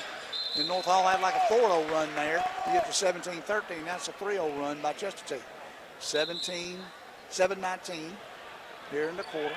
27 on the shot clock. Emi with the basketball, top of the key. Emi throws it right in the middle. Andrew Bales. Andrew goes up over everybody and gets a foul. Foul's going to be on Colton Wilbanks. We'll have two. That's a good matchup there, too, between Andrew and Colton. Andrew did a nice job of got a fake power dribble, then went up, and both of them went up, and he drew the foul. Andrew Bell's trying to knock two down here, and he misses the first one. Too hard, rimming out. And I still say, other than a layup, an uncontested layup, the free throw's the easiest shot there is because nobody's guarding. It's all mental. He knocks that one down right there. 18-16 with 7:13 in the quarter. Josh Bull long over the top pass to Harris. Harris cuts inside. Good move by Jordan Harris. Got the layup good past Matthew Ray. Jordan Harris with two nice moves. One out here in the front to cut in and back out. Got the layup. Ray to Bales. Bales in the corner to Jimerson. Jimerson thought about it. Has to kick it out on far side. Intercepted by Josh Bull. Bull comes the other way to Harris. Harris dribbles across a little floater right over the top of Matthew Ray's outstretched fingers. It is 20-18 now. Chestatee has come back and takes the lead, Michael. Outscored them 6-3 here in the first minute and a half of this quarter. Goes in the corner to Jimerson. Jimerson looks to come back out. He gets it out to Luke. Luke in the far corner gets knocked out of bounds. Good fingers, good hands by Josh Bull to knock it away. A bounce pass would have worked well to Matthew Ray right there. Now you've got Daley Williams coming in the game, and now you've got Gunnar Spain coming in the game. Daley's coming in for Matthew Ray. Gunnar Spain coming in for Roland Emi. Well, I mentioned earlier, Coach Griffin didn't panic. He didn't call a timeout, just kept making the changes he needed. We'll throw it in, 6:27. You had Daley spotted up for a second, then Gunnar gives it to Andrew back in the corner. Luke has it with 10. On the right side, back to Micah. Micah a long way from 5, 4, 3. They go to Daley. They go to Andrew. Andrew better shoot it. There's only one. They won't get a shot off. That's no good. They're going to say it's good, and now they're going to say the three-pointer was good, and they're going the other direction. Chestatee goes in with a layup. Look at Jordan Harris go the other direction and get the layup. 22-21. Wow, I think that was after the shot clock. North Hall got a good one down there, and then Jordan Harris went the other direction and got the left-handed layup. 22-21, and got a foul, right, an offensive foul on Luke Sanders. Joe, isn't there a horn that goes off there, a buzzer? Well, there's supposed to be, and I heard just a little bit, and it's like a beep. It's not very loud. All the horns ought to be very, very self-explanatory loud. Like, do they have the red bar around the goal here? No, you don't, you don't rarely see that in high school. You might see it in some of them top, Maranatha up in North Hall, don't you? No, they might. I'm not sure. I always look at the shot clock. Jordan has it in the back. Harris has it in the back. Bring up against Spain. Now he's going to bring it up right in the middle. Lob over to Ethan Dunn and out of bounds off of Chestatee. Emi coming in, and Jack Turner coming in, respectively for the teams. Emi for North Hall, Turner for Chestatee. Daley Williams throws it in to Emi. Roland will bring it up at 5:37 and 33. Now on the shot clock. Matthew Ray getting ready to come back in for the Trojans. Roland has it in the back court. Roland almost lost control, trying to get it back out. Goes up underneath. Lets it out there to Daley Williams for a three. Daley left it short. Jordan Harris picks it up and goes. Jordan gives it off to Wilbanks. Wilbanks for a dunk. And he knocks it down. And we got a timeout called, 32nd by Jarvis Davenport. And they need it. Yep. 24-21. A little bit of a run. They've outscored them 10-4 in the first 2 minutes and 45 seconds here of the second quarter as Chestatee. What's happening too, though, Joe, they're getting Wilbanks involved in scoring. Not only does the offense, but getting involved in scoring. Well, Jordan Harris reminds me of the kid that played for him last year. Sometimes he started, sometimes he came off the bench, and he came in and he just really caused havoc and played, and I can't remember his name, doggone it. I'll remember that probably when the game's over. But he's really, really all over the place and cutting the passing lanes off and gets down the court in a hurry. Oh, lovely plays. It's a blur down the court. Now, after the 32nd, you've got Will Rogers in the game for North Hall, Roland Emi in the game, Daley Williams, Matthew Ray, and Gunnar Spain. Roland Emi in, gets it over to Gunnar. Gunner's going to go to the middle. Gunnar, I got a travel on Gunnar Spain as he stopped. He kind of got knocked loose, but a travel right there about the 13-foot mark from the free throw line in front of the basket. Micah Jimerson will come in for Gunnar Spain. Jimerson back in the game. Will Rogers in the game. Got to put Wills in there for Jordan Harris. Trying to keep Harris, bumps him a little bit, but I think Will might be the fastest one to keep up with him. Josh Bull with a turnaround jumper from 8 feet, knocks it down. 26-21. I think it's 28-21. You give it over here to Matthew Ray. Ray gives it over here to wide open Roland Emi. Roland shoots a three, rolls out. It went down in the cylinder and came back out, saved by Selke. Gets it up in a hurry. Wilbanks has the basketball. Back outside to Bull. Bull guarded by Rogers. He steps in from 15. Bull short. Got his own rebound. Put it up. He's bumped by Jimerson. And he'll shoot two. And then Jack Turner went in to help him up. And Jack Turner almost fell down, helping him up. 26-21 is your score. I have to check that at the half. I thought it might have been 24. That's 26-21 is your score. You can see if there's a wet spot out there. Momentum, though, definitely on the side of Chestatee. Yep. Started out on North Hall's side early in the game. Chestatee has gotten back into the rhythm here and really doing a job. Coach Alan Griffin trotting out there to clean up the wet spot. Is he going to be, who's the coach in the college ranks we always see go out and clean it up? Bill Self, one of those guys. And speaking of coaches, I'll talk with Sutton Shirley hopefully at halftime with this boys ball game. I'll try to grab him. I'll go down and, up there's another guy, another assistant down there. Sorry, Sutton. 4:28 here in the quarter. First free throw by Josh Bull is no good. Jack Tucker steps in, gives him a low five, and Josh Bull commences to hit the second free throw, 27-21. Matthew Ray brings it up.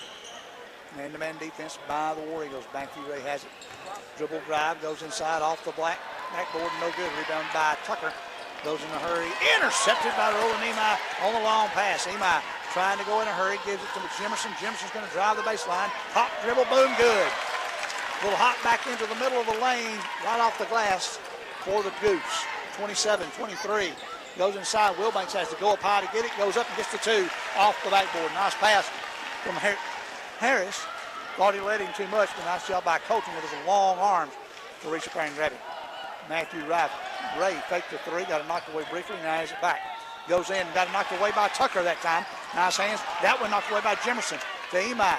Emi has it on the far side, kicks it on this side to Ray. Ray spotted up, shoots a three, knocks it down. 29-26.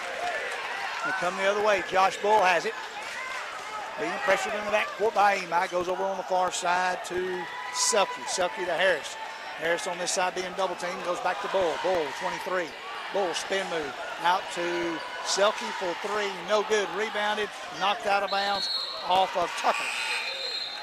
So we'll have Elian Salcido and Luke Sanders. Two number twos coming in the game along with Andrew Bales, number 3 for the Trojans. Good hustle by Roland Emi. Good time for him in there in that quarter. 29-26. Chestatee with a 3-point lead with 3 minutes left here in the first half.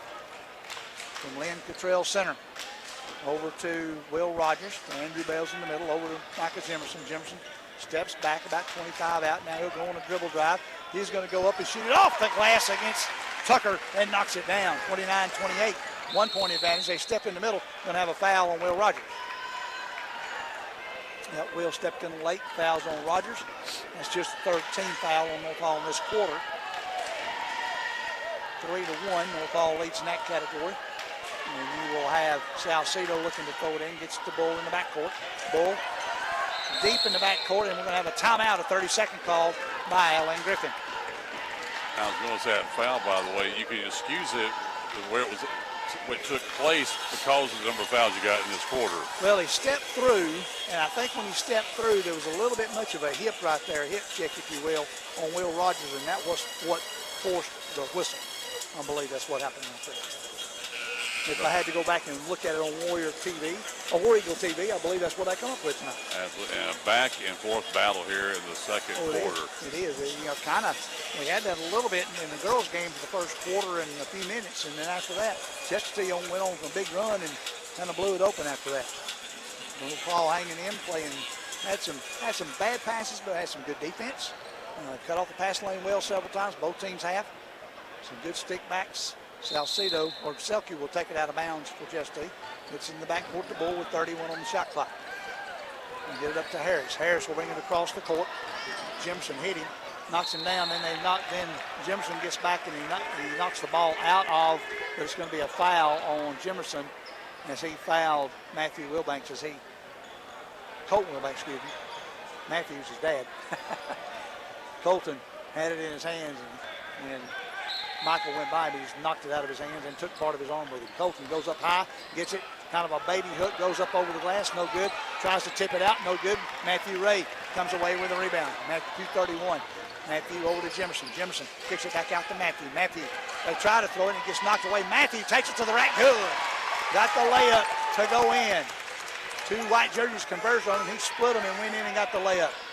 Bull goes to this side, knocked down by Jimerson, and Jimerson hit Selke. He was going to try and steal it, but the pass Selke had got his hands on it. Jimerson knocked Selke, didn't knock him down, but hit him more enough where it knocked the ball away. Selke will go to the other end now because that is the 15th foul. Selke will go to the other end and shoot two. We'll have Ethan Dunn ready to check in. You will have Daley Williams and Roland Lemau ready to check back in for the Trojans. Need to get Jimerson out. Selke at the line to shoot two. First one is short. Rotation was good rotation, but he shot it way short. Didn't have a lot of arch on it. All the guys, Dunn, Williams, and Emi back in the game now. Inspector, one shot now. As Selke will attempt to hit one of two. 30-29, North Hall back in the lead. They're trying to tie it up. Short again. Emi with the rebound. Emi will come in a hurry up the right side. Emi goes right through the middle. Lost control of it. Ball got hit. That's why they're saying right into Andrew Bales as the ball got loose. Nice pass from Matthew Ray. Andrew Bales caught it, went straight up and got the basket. 32-29. Far side, Colton Wilbanks trying to come up, gets it off to Harris. Harris got it, but he traveled with the basketball. He caught it and then took his 3 steps. A couple extra steps there. And you probably hear the fans behind me say, no, that was a walk, and the official agreed with him. Matthew Ray up to Emi. Rolling back to Matthew Ray. 1:46 in the quarter, 27 on the shot clock. Ray to Sanders. Sanders tries to go in the middle, pulls it back out, goes inside to Matthew Ray. Shot it with the left hand, but it was too hard. Rebounded by Selke. Then they go in and hurt to Will Banks. Will Banks goes in, gets the layup. No, he missed the layup. Rebounded by number 1, and Will Banks comes back in. No good. It's going to be Matthew Ray with the basketball. Matthew Ray up to Luke Sanders. They had 3-4 shots at that time, just couldn't get one to go down. Luke Sanders with 118 and 28. Second number being the shot clock. Luke Sanders is going to slow it down, gets it out to Roland Emi. Roland back to Luke. Luke goes in the corner to Matthew. Matthew back to Luke on the wing. 16. Bales out to Roland, out to Matthew. Matthew for a 3, knocks it down. He got spotted up that time and knocked it down, Michael. 35-29. I think it's his first even attempt. Yep, 6-0 run for the Trojans. Lobbed up high to Wilbanks, and he got one, and they didn't call it. They didn't call the foul. I thought he got pushed, but he got the deuce. It's 35-31. Luke Sanders brings it up. Pressure from the defense. Letting him have it out front. Andrew Bales with the basketball. Andrew's going to try and take it to the rack. He does. He went up, got knocked away, no good. Wilbanks comes out with it. Wilbanks will stop. He'll throw it. Back to Bull. Bull loses control. Matthew Ray tries to get it up. They do to Andrew Bales. Bales will bring it up. He will take it all the way in. No foul call, but the basket's good. Got to watch Andrew after that sprain last year. He comes up hobbling just a tad. Right in the middle, they're going to wind up throwing it away again almost. Colton Wilbanks gets it. Colton led the dunk on the other end with 4, 3, 2, 1. They won't get a shot off. 37-33. Trojans lead it. What a great first half. Coming up next, I'll be talking with Sutton Shirley. Hopefully during our halftime show we get ready for the second half. It's 37-33 North Hall on 97.5 Glory FM and War Eagle TV. Siphon Logistics' commitment is to provide you, the customer, with on-time pickup and delivery every time. Members of the Siphon family have been in the transportation business since 1984. The Siphon Logistics transportation professionals are available 24 hours a day, 7 days a week, providing maximum flexibility and options to produce the most successful shipping arrangements. Call Siphon Logistics at 770-287-8485 and take a look at their website at siphonlogistics.com. Here I am on the road again, ready to pick up the kids from school, go by the grocery store, and do all the things a busy mother does. It's because I just left North Hall Tire and Wheel, where they made sure I was ready to go.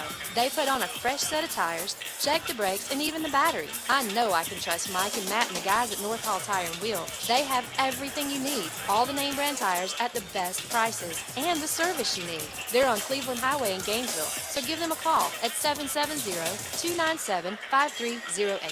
This is Representative Lee Hawkins, your representative to the state legislature. I want to wish all the local athletes in our area the very best this season. Your team is very important to the success of our community, and I look forward to seeing you play this year and to see what you accomplish in the classrooms and in the community. I also look forward to serving you and your family in the state legislature. This message paid for by the committee to re-elect Lee Hawkins. Chick-fil-A is a proud sponsor of Hall County athletics and the great student athletes that compete on the fields, courts, tracks, and mats. Chick-fil-A was introduced into Hall County way back in 1987 at Lakeshore Mall. Throughout the years, they've been blessed to develop countless relationships with the schools here in Hall County. They're thanking everyone for their support of Chick-fil-A, which allows them to help support our schools, coaches, and student athletes. In Gainesville, you'll find Chick-fil-A on Jesse Jewell Parkway. Eat more chicken. And back here at Lincoln Trail Center at Chestatee High School, Mike Warford, joined here not by Sutton Shirley. He's not be able to be with us, so sitting in for him is Ben Corley joining us. Good to see you, Ben. Good to see you. I hope everything's going well. I apologize for Coach Shirley not being able to make it. He wasn't feeling very good. Uh-oh. I hope he's okay. Yeah, he just a little bit under the weather, so I think he went on home and let me take his seat for a minute. I appreciate it. But so how's everything going? It's going great. Going great. How about the kids? Well, I'm blessed beyond measure. My son's a junior at Berry. Go Vikings! And I'm sorry, junior? Yeah, we're getting older. Mercy. But he had a great junior year, and they went 9-1, and he's having a great experience there playing football. And 9-1? Yeah. Go Vikings? Well, they didn't make it in the playoffs for some reason, but that's another bitter story that I can complain about. Sounds like a bowl committee there. Yeah, you know? Yeah, they're the Florida State of Division III, I guess. But wow, how about daughter? She's just a student at University of Georgia, but she's having a great experience there, and she's super involved in her church and doing some singing and doing some studying and all that kind of stuff. So it's very good. Super proud of both of them. Well, it just shows you again what these students at Chestatee High can accomplish once they leave here. You know? Yes, sir. We're turning out some great kids. We got a wonderful community here. Kids that are engaged in what they're doing on the sports fields and courts and in the classroom and in the theater and in the band room and all that stuff. So we got a well-rounded group of kids and a great community that supports them. Go back to this girls' ball game for a minute here. Yes, you know, sir. it's like I always talk about a lot of times that a defense can make a team look bad even when they're not. In this ball game tonight, a 30-point victory, nobody would have thought that would have happened, but it just showed what could happen on any given night, you know? Well, I didn't see it coming, but I felt like we had some really good pressure early, and I don't think North Hall played the best that they can play either, and then they turned the ball over a number of times, and you could see the frustration in their face offensively, and of course that just fed our energy a little bit, and once we got a few shots to go down from the perimeter there to start the second quarter, it went from a 1 point down to 9 or 10 up in a hurry. And well, we were talking about before, though, Ben, is that, when you see Riley Black only score 10 points, it's the third leading scorer in your team there. That shows you what the other girls I call the supporting cast can do for you. We have a lot more depth than we get credit for. Absolutely. And, we played a game a couple of weeks ago in the Jefferson tournament. We played Jefferson in the finals, and Riley got into foul trouble in the second quarter, and she sat for a good 6.5 minutes there. And I felt like even though it didn't go great and we ended up getting beat that night, it was an opportunity for those girls to learn to play a little bit without her and grow up a little bit. And we saw the exact same thing happen tonight. She got her second foul early in the second quarter, and she sat for the rest of the half. And not only did we maintain our advantage, but we stretched it out a little bit, even with her not on the floor. And that shows the maturity and growth of those other kids around her. And in Riley's credit, she's also growing as a basketball player, because she didn't have her best offensive night. She only had 10, but she had 17 rebounds and 8 assists. Wow. And so, she almost had a triple-double and played limited minutes for her. She didn't play her normal. Yeah, you don't see her come out that much, do you? But correct. Exactly. Correct. So, now you get a chance to grow as a team because you're on the road next week on Tuesday and on Friday. Yep. School is out next Friday. Then you get ready to head to Disney. That's right. And that Disney trip is going to be a lot of fun for those kids and coaches. I'm excited for them to be able to go down there, and I'm sure they'll get some tough competition there. But we had a big win tonight, and looking forward to a couple of tough ones next week. I know we have East Forsyth on the road, and the Walnut Grove Tuesday. Walnut Grove is the other one, and Walnut Grove beat us one time last year, and going down there is going to be a long ride and out of the norm. It's not a place we've been before, so all that will play into. All right, I guess we have football. The schedule's ready, and that's going to be fun next year. Well, it's finally for Chestatee. We've been in a league the last 10 years that has really, really been tough. It's super top heavy with teams that have played for and won state titles almost every year in our region, and I think the region next year will be. Still challenging top to bottom, but it won't be quite so top heavy with more competitive, won't it? Yeah, I mean, when you're in there with North Oconee, it's hard to compete in football. They're just really, really, really good. And we had several years with Marist and Blessed Trinity and Jefferson and even Buford when I first came here 10 or 11 years ago. I remember meeting with you and then Coach Sean Connolly here. Yes, sir. And I got some stuff for our radio station. We were talking about when y'all first made that first change in the region. They said, Mike, look at the schedule. And it's like, okay, you go from one to the other. Yeah. And now hopefully it's going to be good for the War Eagles next year. Well, and with no disrespect to our opponents, because it's not that our region coming up is not any good. I think it's a deep region. Oh, absolutely. It's just not quite as top heavy, and you feel like you have a chance to be competitive week in and week out, which is all we want. A legitimate chance to compete in football, and that's a sport where we've had some struggles here in the past several years. I've been a part of it as a coach and then as administrator, and our kids are working hard, our coaches are working hard, and we feel like we got a chance to turn it in a positive direction here in the next couple of years. One of the athletic directors locally told me, Mike, it's all about the experience, and you're going to see a lot more people be able to come to the games because of the region you're going to be in next year. Yes, the travel's going to be great. We'll have people that are coming to our place and filling up the stands, and our community will travel and fill up the stands at some other places. So it'll make for a great atmosphere, and greatly looking forward to it. All right, Ben. Thanks, man. I appreciate it very much. Yes, sir. Always a pleasure talking with you. Talk to you next time. Yes, all sir. Right, next time. Yes, all sir. Right, coming up next, Joe Gailey joins me for the second half in 1 minute here on 97.5 Glory FM. Thank you, North Hall. This is Chris Kinsey with Millie's Drapery and Decorating, and we would like to thank the North Hall community for their continued support. Since 1968, my family has provided the area with beautiful custom drapery, bedding, upholstery, blinds, shades, and more. If you would like some help with your interior design project, give us a call and we'll schedule one of our talented designers to give you an in-home consultation and estimate for your project. Call us at 770-532-3819. The landscape of North Georgia continues to change, and when you're looking to buy a home or land, you need someone who knows the real estate market. Turn to Chris McCall Realty. Chris has been serving the Hall and surrounding counties for 25 years. He specializes in residential real estate. Whether it's homes, land, acreage, or farms, customer satisfaction is most important to him. Find out more today. Log online to McCallProperties.com. All right, now we get ready for the second half of play. Again, thanks, one of my favorites. Love talking to Ben Corley anytime about life and sports here at Chestatee High, and he's been here a long time. Has seen a lot of things go on here, Joe. But I tell you what, it's going to be interesting to see those girls' basketball team. 2 road games next week at Walnut Grove and East Forsyth, and then you go on the road to Disney. They're going to have a lot of bonding going on during that time. You know? Yeah, for sure. They got a couple of tough region games this week, next week, and then they're going down to Disney. That'll be a fun trip for them, and hopefully play some good basketball while they're down there for sure. Halftime, Chestatee scores for them. You got Selke with 2, Tucker with 3, Bull with 7, Harris with 9, and Wilbanks with 12. Chestatee has the basketball. They get it up to Harris. Wilbanks gets it as he crosses in for the dunk. 37-35. North Hall with a brief lead. Knocked away to try to go the entry pass to Hulsey.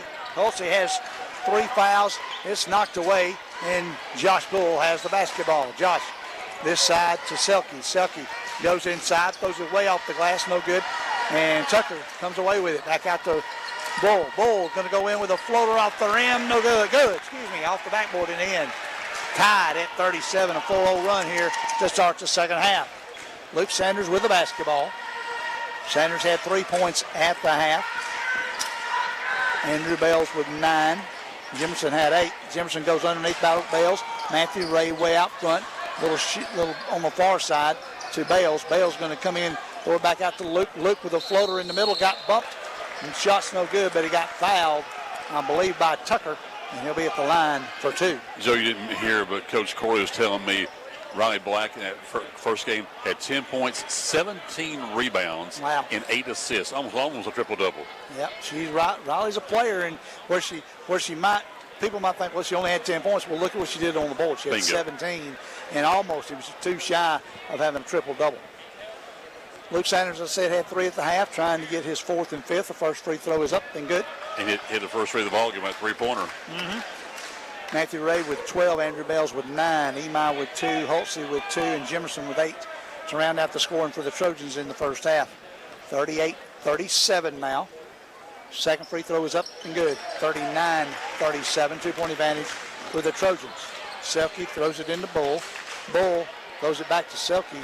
Kind of haphazardly, they get it up. Bull has it, goes over the top to Tucker. Tucker pulls off, gives it up to Harris. Harris pursues a 3-pointer, knocks it down from about 23 feet. Wow. Jordan Harris winds up being deadly from out there. How about that? 40-39. They come the other direction. Luke Sanders with the basketball. Trying to get a seal there in the middle, not there. Matthew Ray will go back to Luke. Luke will spot up. He'll shoot a 3 off the rim. Oh, it hit the back rim, went up and straight in through the basket. How about that? 42-40, shooter's touch for Luke Sanders. They go in a hurry to Harris. Harris knocked away by Cole Hulsey. How about that? Cole Hulsey just got way up in the air and knocked it away as he tried to go up high, trying to go to a lob. And Hulsey knocked it out of bounds. 28 on the shot clock now. Selke into Harris. Harris way out front, gets it over to Bull. Bull running the point out front, guarded by Jimerson.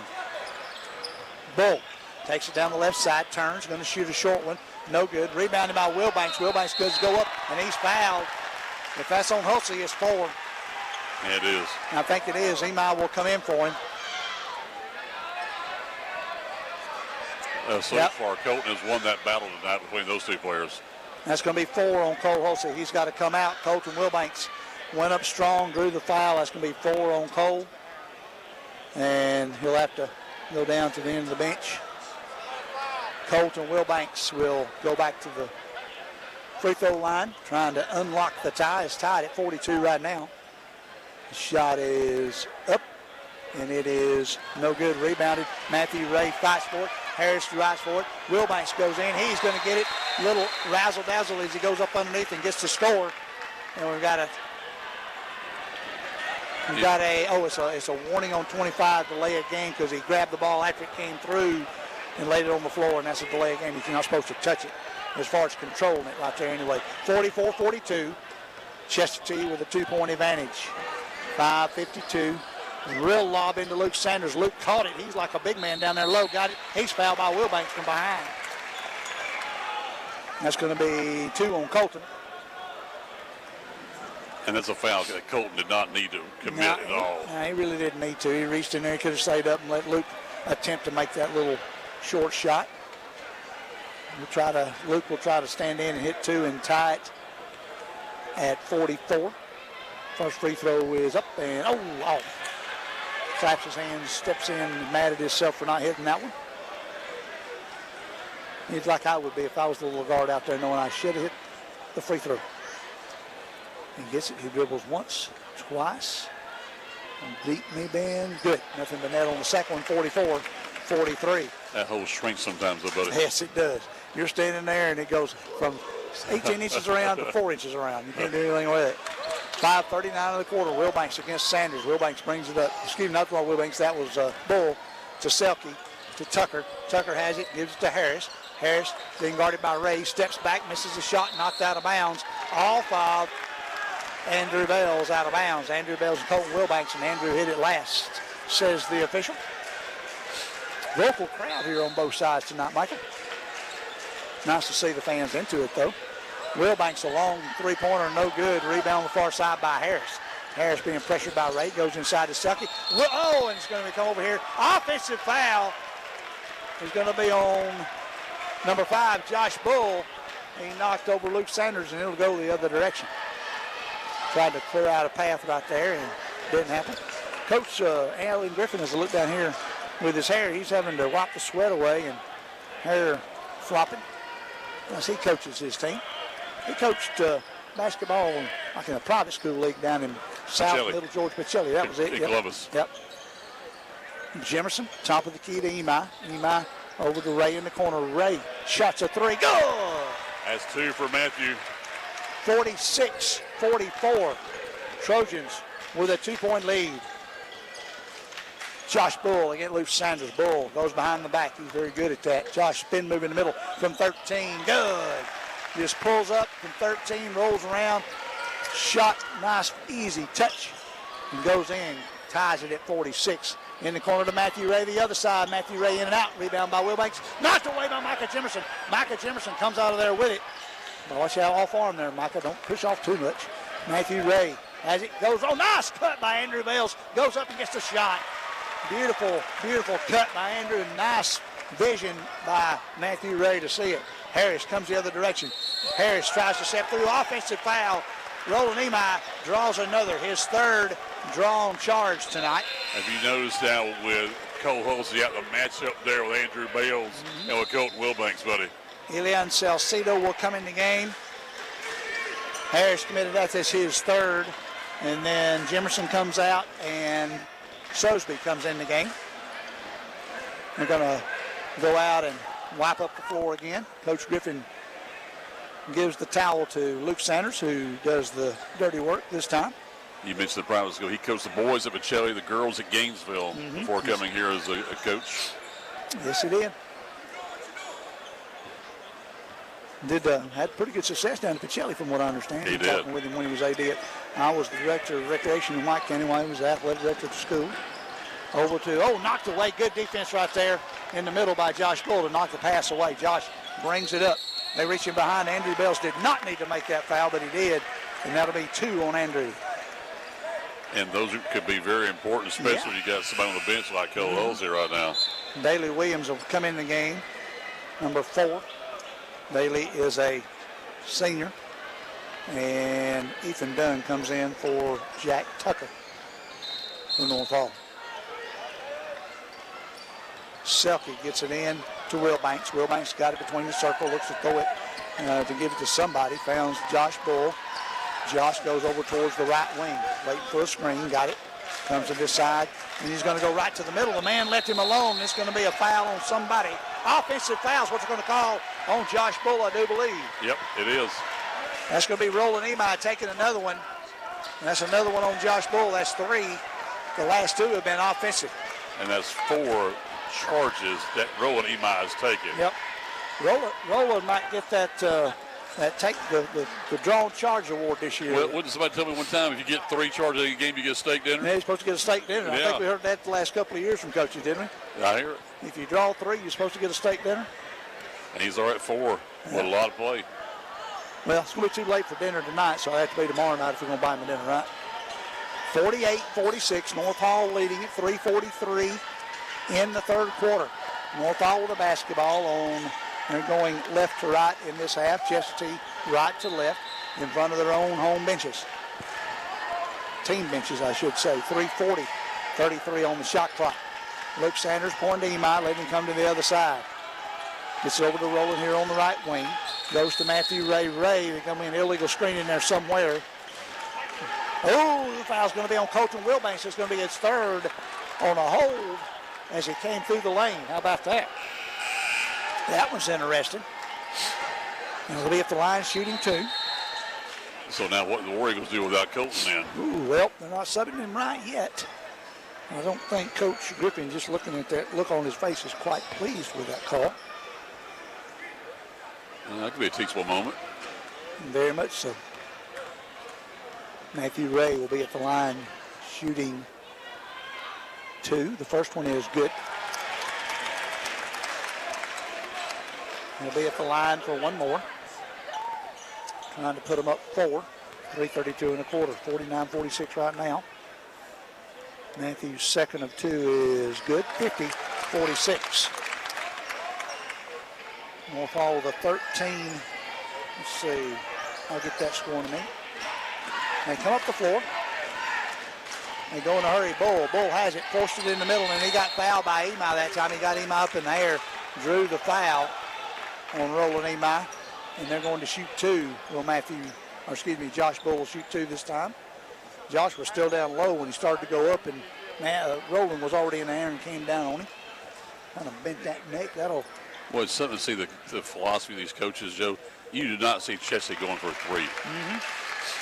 Josh Bull makes the first one, 50-47. They're constantly looking inside. Second one is good, 50-48. 2-point advantage now for the Trojans, 3:21 in the quarter. Yeah, they're always wanting to go inside, whether it's a little guy or a big guy. Hardly ever want to shoot from outside. Sanders over to Ray here on the right wing.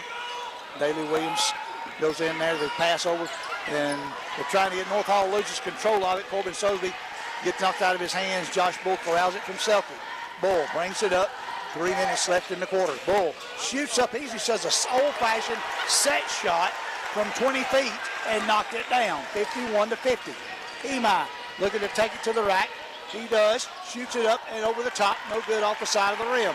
Rebounded by Dunn. Dunn to Bull. Bull takes it up the right side, spins in the middle, shoots a short one, good. He falls backward as he hits it, 53-50. Another set of runs right there, Mike. It's 50-46. They've outscored them 7-0 on this little run here. Last minute and a half. Luke Sanders with the basketball. Corbin Sosby, I thought he walked with it. It's stolen almost out front. Emi with the basketball. 20 seconds on the shot clock. North Hall's trying to rush right now and doesn't have to. Emi takes it all the way in, kicks it out to Matthew. Ray for a 3, knocked it down. Oh, has he been deadly outside the arc tonight? 53 all with 2:09 in the quarter. That's 3 for Matthew. Going to press it again, not on Salcedo, but they're pressing on the far side. He has it, bring it up on the far side against Luke Sanders. Bull being guarded by Emi. Salcedo looking to pass. He gets a screen from Dunn. We got it going the other way as Dunn released from his screen too early, and the foul will be on Ethan Dunn for an illegal screen. Referee's telling Coach Griffin said he was there, and the referee said no, he pushed him as he came by. That's what the referee. And now you got Jimerson coming in for Corbin Sosby. Mike, you're semi-grinning down there. I think you hear Coach Griffin hollering down there to our left. Goes over to Gunnar Spain, back out to Jimerson. Jimerson top of the key. Jimerson looking to go in. He threw it up wildly, trying to throw it over the top of Dunn. It's going to be no good. And rebound, Josh Bull got it. And his foul's going to be on 23, Micah Jimerson, and that is 4 on Micah. So 2 players of 4. You notice Josh Bull is always around the ball. Yep, he is. And that's what a good guard does, doesn't it? A good guard usually is around the basketball. just about the whole time. And Josh Bull is one of those guys for sure. So Holtze and Jimerson now with 4 each, foul-wise. Jordan Harris with 3. And now they've still got to clean up. It must be more humid in here than I feel because they're having to wipe up a lot of sweat this evening. One of last year's players looks like he's out there helping to clean up the floor. And I've noticed it on this score for some reason. Last year in Nearland, we had that a good bit, didn't we? Sure did. Of course, we had 9 million people in the gym that night, too. Yes, we did.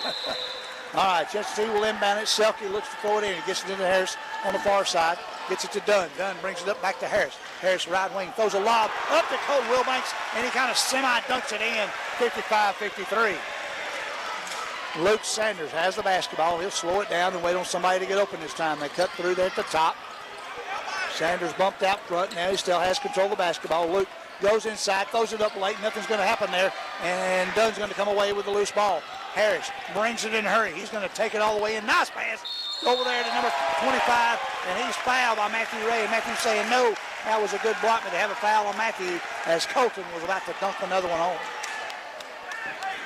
On Matthew, that's going to be 1 or 2 is all he'll have. He had none at the half, according to what I wrote down. Yeah, it should be 2. He's going to shoot. Yeah, he's going to shoot. Oh, it should be 2 fouls. Yeah, got you. Colton Wilbanks is going to shoot 2. 55-53. Chestatee leads it. First one's good. Makes it a 3-point advantage for the War Eagles. Salcedo will come in the game. He's going to come in for Harris. And as he goes to the next level, he's got to be more efficient with his free throws, you know. Yep, for sure. And then you got Imai coming in for Will Rogers. Colton will step back at the line. We'll see him playing baseball in the spring more than likely. Senior. Stands in. Shot up. Off the backboard. No good. Rebound Matthew Ray. Knocked away. Andrew Bells comes away with it. Over to Roland Imai. Brings up the left side. Roland spins in the middle. Almost lost control. Gets over to Matthew. Matthew pulls up at the free throw line. Looking to try to go inside. Just Andrew Bells for the reverse. No good. Andrew just missed the reverse layup. Coming the other way as Chestatee has the rebound. Josh Bull trots it across midcourt with 49 seconds and 28 on the shot clock. Josh directing traffic out front. Going to get a pick out front. Doesn't use it. Clear it out. Josh took it all the way. The floater rolls in and out. No good. And the Wilbanks tips it up. It's going to fall off. No good. It's going to be tipped out. And North Hall's going to come away with it. They got two decent looks and then a tip up. Plenty of time on the clock. Luke Sanders is rush. Gives it over here to Imai. Imai fake the 3. Gives it in the corner to Andrew. Andrew's going to take it. Give it back to Matthew Ray with 21. Matthew dribbles at the top from 15. Shot. Go. 56-55. Everybody backed off. He shot it from the elbow at 15 feet and knocked the 2-pointer down. Salcedo in the front court. Goes on the far side to Bull. Bull being pressured by Sanders. 4, 3, 2. Shot goes up. Good. At the buzzer, basically. There was 1 second left by Josh Bull. It's 58-55. And we're back to the 4th and final quarter in 1 minute here on 97.5 Glory FM and War Eagle TV. Murphy's Law says if something can go wrong, it will. Like your heat going out during a cold snap. But Brooks Law says don't wait in the cold. I'm Brooke with Conditioned Air Systems. And if your heat stops working this winter, you have 2 choices. Wait a while until someone else can get there or call us anytime for fast service. If you don't like to wait, especially in a cold house, remember to obey Brooks Law. Call us at 770-536-7509. Conditioned Air Systems and Train, keeping North Georgia comfortable. Injuries are never planned and often happen after hours or over the weekend. That's why NGPG Orthopedic and Sports Medicine offers the Black and Blue Walk-In Clinic for injured athletes every Monday morning in their offices in Gainesville, Brazelton, Beaufort, Bushton, and Jefferson. No need to call. Just walk right in between 8:30 and 11:30 on Monday mornings. And one of their sports medicine and orthopedic doctors will be there to help identify, treat, and care for your injury. To learn more, you may visit ngpg.org/blackandblue. Just like in football, put 4 fingers in the air. We start the 4th and final quarter here of our boys' ball game. Chestatee 58, North Hall 55. North Hall will have the basketball to start this 4th and final quarter. A little bit of foul trouble for both teams. See how that plays out here in this quarter. Just starting the 4th quarter. North Hall with the basketball. Imai has it. Spins in the middle. Got his man up. Tries to go under. Comes back again. Short. His shot. He thought he had a foul. Selke covered him pretty good. He did 2 little rotations. Went left. Came back right. Then came back to the left. Shot it and missed it. Wilbanks from way outside. A three-pointer no good. Rebounded by Matthew Ray. Matthew Ray stutter steps around Harris. Comes in a hurry. Pass over here to Bales. Bales says, I'm going to shoot a 3. Does. Misses it. Rebound by Wilbanks. Gives it over to Bull. Josh throws down. Oh, nice job, but knocked right to Harris. Harris shot a 3. No good. Rebound. There's going to be a foul on Tucker. Matthew Ray got the board. Jack Tucker with the foul. 58-55 still. Played 40 seconds here in this quarter. Imai on the left side. Brings it to the top of the key. Pulls it up. Looking to go back outside to Matthew Ray. Matthew has it. Fake the 3. Now he tries to go inside. He's going to spin. Got hit out there on the way up, and they're going to call a foul late. It was a foul, but they blew it a little late. Foul, I think, is going to be on 22, Tucker. And Matthew Ray will be at the line for 2. You don't make it think if that ball had gone through the hoop, it would not have been a foul. Right, with it being that late, as we say. I've got a technical foul on Coach Griffin. Finally. And be careful, Allen. Yeah. And the funny thing about that, Mike, is Allen's down talking to his players and assistant coach halfway down his bench. And so he might have been on him, but from that far away, I don't know that I call that one. So. Absolutely, Joe. Matthew will shoot 2, and then they'll get the 2 from the technical. That one's good. Yeah, he was not in anybody's face at all. Exactly. And I wonder sometimes how these guys can hear that far away. Yep. Second free throw of the 2-shot foul is good. Makes it 58-57. Now Matthew is going to shoot the 2-shot technical, and they will get the ball out of bounds. Have you noticed in college ball they're not getting the possession after a technical foul? They must have changed that rule for them. How about that? That free throw is up and it's good. You had to use a lot of rim on that one, but it went in. 58-58 now. See what he can do right here. Matthew misses. He hit 3 out of 4. And I was going to say something before that. He had that first 3 and missed the last one. To tie it at 58 now. North Hall will have the basketball. You got a sub as Ethan Dunn will come back in the game for Jack Tucker. If you had, you'd been accused of jinxing him. Exactly. I sure would have. Heard a warning. Down here to my right, Joe. I don't know who that was on because Jarvis is still standing up. Sosby with the basketball over to Rowland. Rowland spots up, shoots a 3, knocks it down. 61-58 with 7 minutes exactly left in regulation. Selke takes it out. Gets it over to Harris in the far and got a foul on somebody. I think it's going to be on Corbin. Yeah, foul's on Corbin Sosby. He was bumping him a little much on Josh Bull. And Josh Bull does a nice job of drawing the defense against him and getting fouls. A lot of guys. I know when he has the basketball, he'll always look behind him and kind of slow down to get in the way of that player. And Josh with Corbin Sosby all over him. And you got to call that one too, whether you agree with it or not. And now Corbin Sosby, that'll be 4 on him, I believe. Yeah, I think right now it might be a good time for an official timeout to just even the sets get calmed down just for a moment. Get composed. You got Will Rogers is going to come in the game for Corbin Sosby. But Josh Bull's very good at that, at drawing the contact from the defender when he has the ball. So best thing to do is let Josh have the ball and then back off. Move your feet, get away from him. Great idea. Play defense. Harris has the basketball up in the front court now. He's going to try and beat somebody. He does. He throws up a short one. Matthew Ray gets the rebound. Matthew comes the other direction. Matthew with a determined look on his face. Pulls up at midcourt. Rolling Imai. Waiting on. Gives it over to 2 on the far side. Now Sanders dribbles to the midcourt. Sanders goes in with a left hand layup. Good. He saw the opening down the middle. Nobody there. He went in with the left hand strongly and got the layup. 63-58. They do it again as Bull just smiles as Will Rogers ran up his back. Best thing to do, guys, I'm telling you, is stay away from it. If they beat you up the floor, just get back. That's the idea, isn't it? Huh? Isn't that the idea? Yeah. Well, get back.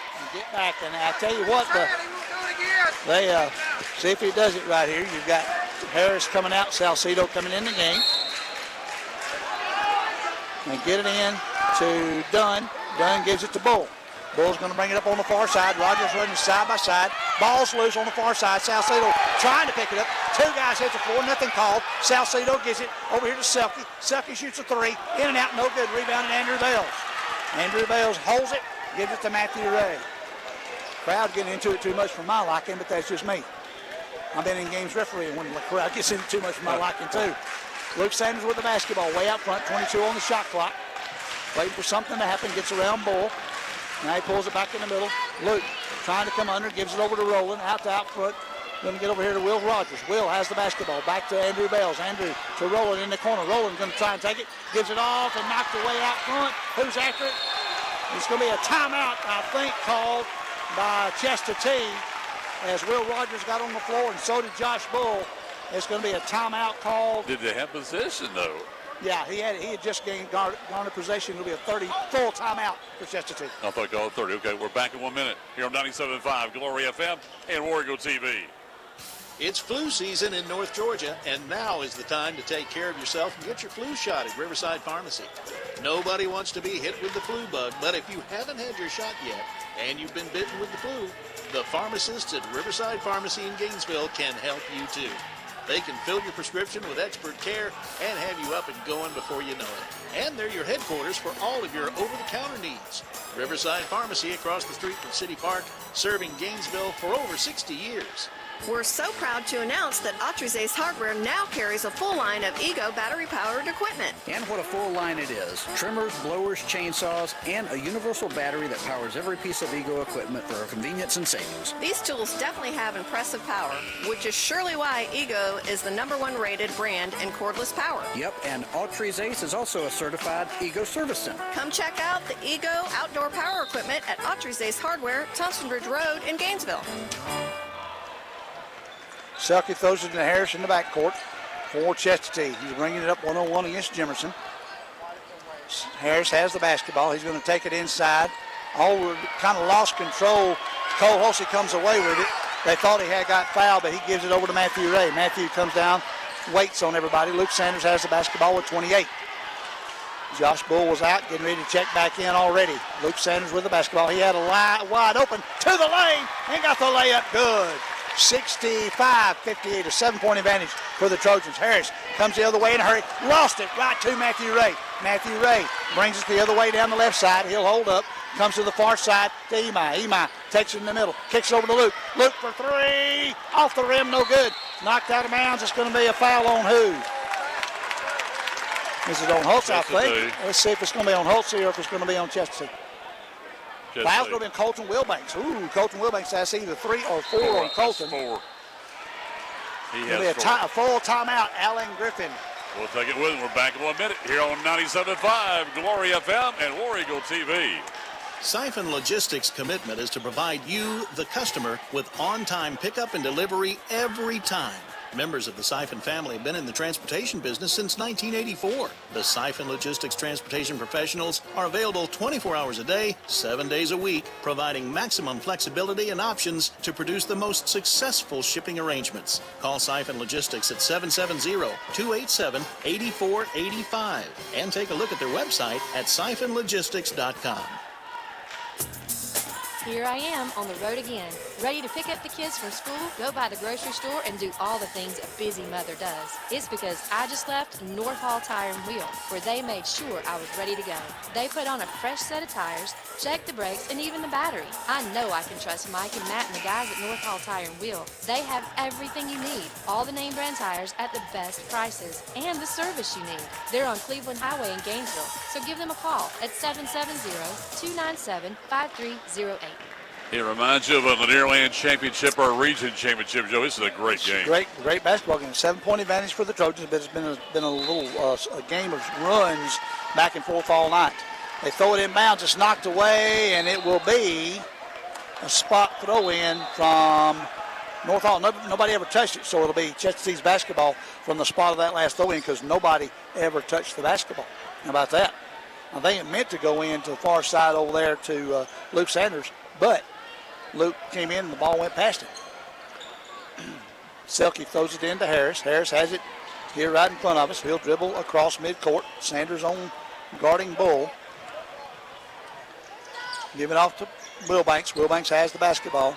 Wilbanks, good move right there against Hulsey, and that'll be his fifth. Hulsey will go out, and Wilbanks will shoot 2. Well, tough night for Cole Hulsey. Cole wound up with 2 points, maybe 4, and 5 fouls.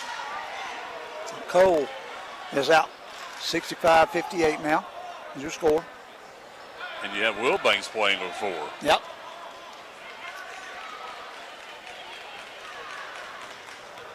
Andrew Bells will come in for Cole. And first free throw is good. No good, excuse me. No good. And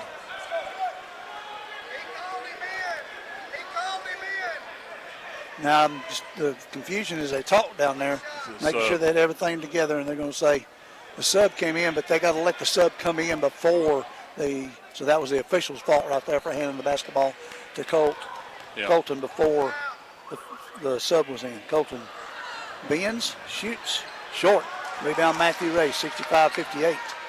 And they were 6 of 13 at the break from the free throw line, and Colton's been dry from there tonight.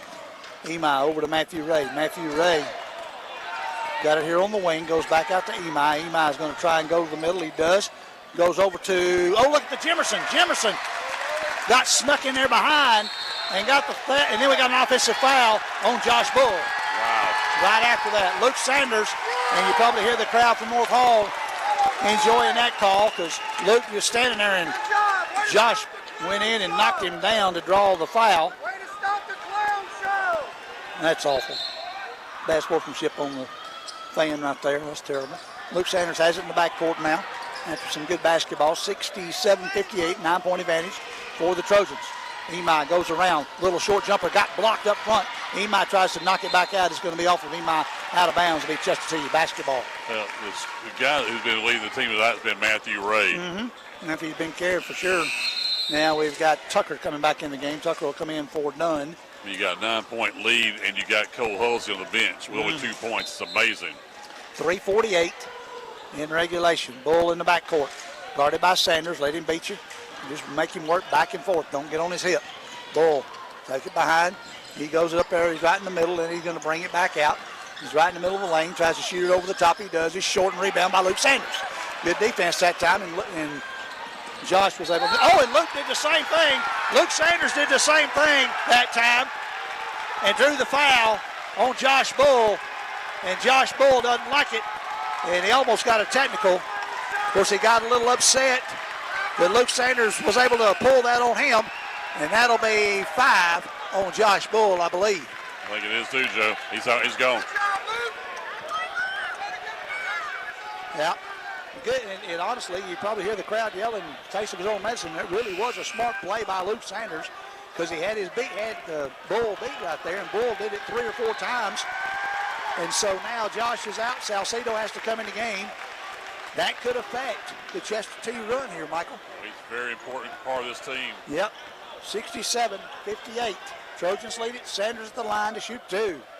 First free throw is up. Good. 10-point advantage now, 68-58. Difference between tonight and last Tuesday night, they're hitting free throws. Exactly. Sanders at the line to try and hit one more. Sanders been a lot more effective tonight than he has been. Second one's good. 69-58, 11-point advantage. Biggest lead of the night for North Hall. Go back to the first quarter of that run, start things off, Joe. Salcedo. That's right. They were up 13-1 then. That was a 12-point lead. Wilbanks takes it to the rack. Got the one and foul on Matt Ray. That'll be 3 on Matthew Ray with 3:17. Good job by Colton Wilbanks. He kind of hung in the air, pulled it down, went up and got the shot, and drew the foul on Matthew Ray. Yeah, strong move with the number of fouls he's got, too. Yes, it was. Coach Griffin has his team over here talking to him on the sideline. Free throw by Wilbanks is up, and it'll be good. 69-61. They went back, got it right back to 8 points by 3:15 remaining in regulation. Luke Sanders beats his man at the top. Caught in trouble. Harris steals it. Harris is going to take it all the way, and he misses the layup. Wilbanks goes in, and he's fouled. And it's going to be on Matthew Ray. That might be 5 on Matthew Ray. That's going to be big if it is. Officials talk to each other, making sure that foul's going to be on Matthew Ray. And Matthew, that's only going to be 4 is what I'm looking at from the scorekeeper here. Yep. And talking to the clock operator, not the scorekeeper, not the scorekeeper, the clock guy in between games. First free throw by Colton Wilbanks is no good. And talking about, got a little chippy there in the second quarter and is continued here into the second half. A little chippy between the players. And I hate to see that, but you know what's going to happen in nowadays world. Second free throw by Wilbanks is up. Good. 69-62, a 7-point advantage now. As Chestatee will drop back. Colton now playing the point on the defense on the 1-3-1 zone. Give it back to Matthew Ray. Matthew almost walked with it. Gives it back over to Luke. Luke looking, goes over to Matthew. Matthew spots up, shoots a 3, knocks it down.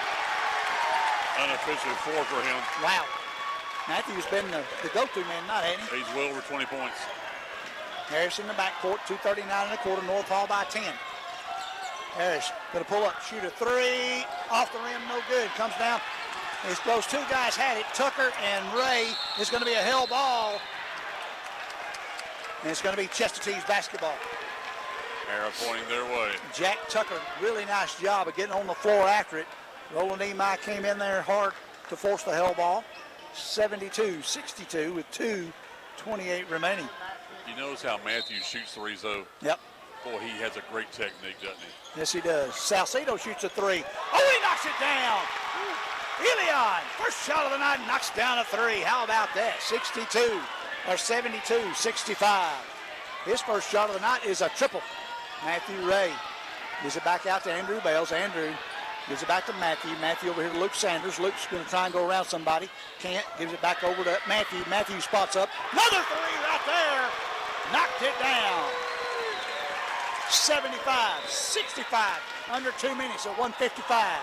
Salcedo in the back court. Gets it up. Oh, knocked away by Andrew Bales. Goes it up over the top. Jimerson gets it. Goes in for the layup. It's going to be goaltending. It's going to be goaltending as Harris went up to knock it away. Jimerson will get credit for the basket. On the goaltend, 77-65. North Hall with the lead. Chestatee with the basket. Harris bringing it up the far side. Harris knocks it away in front.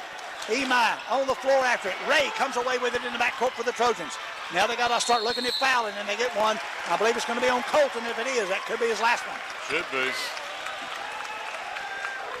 He had 2 at halftime, didn't he? That's 3 in the second. No, he only had 1. Okay, my bad. Yeah, but I think that's his 4th. That is his 5th. I'm looking down the scorekeeper. That is 5 on Colton Wilbanks. He picked up 4 here in the second half. Sure has. Yep. He had 2 points in the first quarter and 10 in the second quarter. He's tried to light it up a little bit more here in the third and fourth quarter. You got Cam Davidenko coming in the game. His first action of the night for Chestatee, number 12. Good hustle, good playing by Colton Wilbanks as always. And we've got a timeout call by Jarvis Davenport, and it will be a full. We'll take it when we're back in 1 minute on 97.5 Glory FM and War Eagle TV. 97.5 Glory FM is WGTJ Murrayville, Gainesville, and W248DL Murrayville, Gainesville. This is Representative Lee Hawkins, your representative to the state legislature. I want to wish all the local athletes in our area the very best this season. Your team is very important to the success of our community, and I look forward to seeing you play this year and to see what you accomplish in the classrooms and in the community. I also look forward to serving you and your family in the state legislature. This message paid for by the committee to re-elect Lee Hawkins. Chick-fil-A is a proud sponsor of Hall County athletics and the great student athletes that compete on the fields, courts, tracks, and mats. Chick-fil-A was introduced into Hall County way back in 1987 at Lakeshore Mall. Throughout the years, they've been blessed to develop countless relationships with the schools here in Hall County. They're thanking everyone for their support of Chick-fil-A, which allows them to help support our schools, coaches, and student athletes. In Gainesville, you'll find Chick-fil-A on Jesse Jewell Parkway. Eat more chicken. Back here with a free throw. Matthew Ray hits his first one. Looking to try to go 2 for 2 on this trip. He's close to 30. 78-65. 65. 1:36 left in regulation. Matthew Ray bends. Good. 79-65, a 14-point advantage for the Trojans. Salcedo has the ball. Good job by Elian right there to dribble between guys. He brings it up on his own. Good job for Elian. Smallest guy on the floor next to Luke Sanders. He's going to go in through a little floater, no good. And Andrew Bales will take it away, and he'll be fouled by Harris. And they'll go the other end and shoot two. Well, you look at the velocity now. Your two big guys are out. Like we mentioned in the pregame show, both Halsey and Wilbanks are gone. Now, how do you play this game, you know? Exactly. Well, and the big guys are at you, and you got to foul them. And hopefully if they miss it, and come the other way. So now you're going to have Daley Williams and Brecken Kirby will come in after the free throw. Andrew Bales at the line shooting two with 1:20 left in the game. First free throw is in and out by Bales. So Daley Williams will come in for Micah Jimerson. I'll tell you, the MVP of this ball game has been Matthew Ray. Jimerson's had a good floor game tonight. Very important. Bale's second free throw is good. And now Kirby will come in for him, and Gunnar Spain will come in for Luke Sanders, who's had another good game tonight for the Trojans. 1:20 in the game, 15-point lead for the Trojans. Garrett Selke throws it into Harris in the backcourt. Harris against Emi, brings it up. Harris shot a three, no good, rebounded. Nice job over there by Ray, Landon Ray from Chestatee to get it. Shot good, no good. We'll come out there. Harris got it, puts up a little floater from right about 1 foot out and gets it to go, 80-67. Iman to Ray. Ray has it with 55, 31 on the shot clock. Emi gives it over here. They got to hurry. Emi barely gets it across with a second remaining. Now they knocked away by Salcedo. Ray has it, goes up and under, tries to get the spin off the glass, can't get it to go with 42 seconds. Now just get away from it, don't cause anything to happen. Ray, and over here Landon Ray gets it. Landon Ray gives it over to Tucker. Tucker shot a three, no good. Rebound as white jerseys go after it. Daley Williams comes away with the basketball with 29. Shot clock is off with 27, 26. Daley Williams out front to Matthew Ray. Matthew Ray, they're telling him to hold it. North Hall fans come on to their feet. Dribbling the basketball is Matthew Ray out front. North Hall will come away with their first region win of the year and go to 3-4 on the season. Chestatee will go to 1-1 and 3-5. Matthews waving his hands, kind of I wouldn't do it, but anyway, Coach Griffin saying good job, 3-2-1, and hey, I like to see that good sportsmanship between both teams. Trojans win it 80-67. And we're back in 2 minutes. Wrap it up for you. You're tuned to War Eagle TV and 97.5 Glory FM. Thank you, North Hall. This is Chris Kinsey with Millie's Drapery and Decorating, and we would like to thank the North Hall community for their continued support. Since 1968, my family has provided the area with beautiful custom drapery, bedding, upholstery, blinds, shades, and more. If you would like some help with your interior design project, give us a call and we'll schedule one of our talented designers to give you an in-home consultation and estimate for your project. Call us at 770-532-3819. The landscape of North Georgia continues to change. And when you're looking to buy a home or land, you need someone who knows the real estate market. Turn to Chris McCall Realty. Chris has been serving the Hall and surrounding counties for 25 years.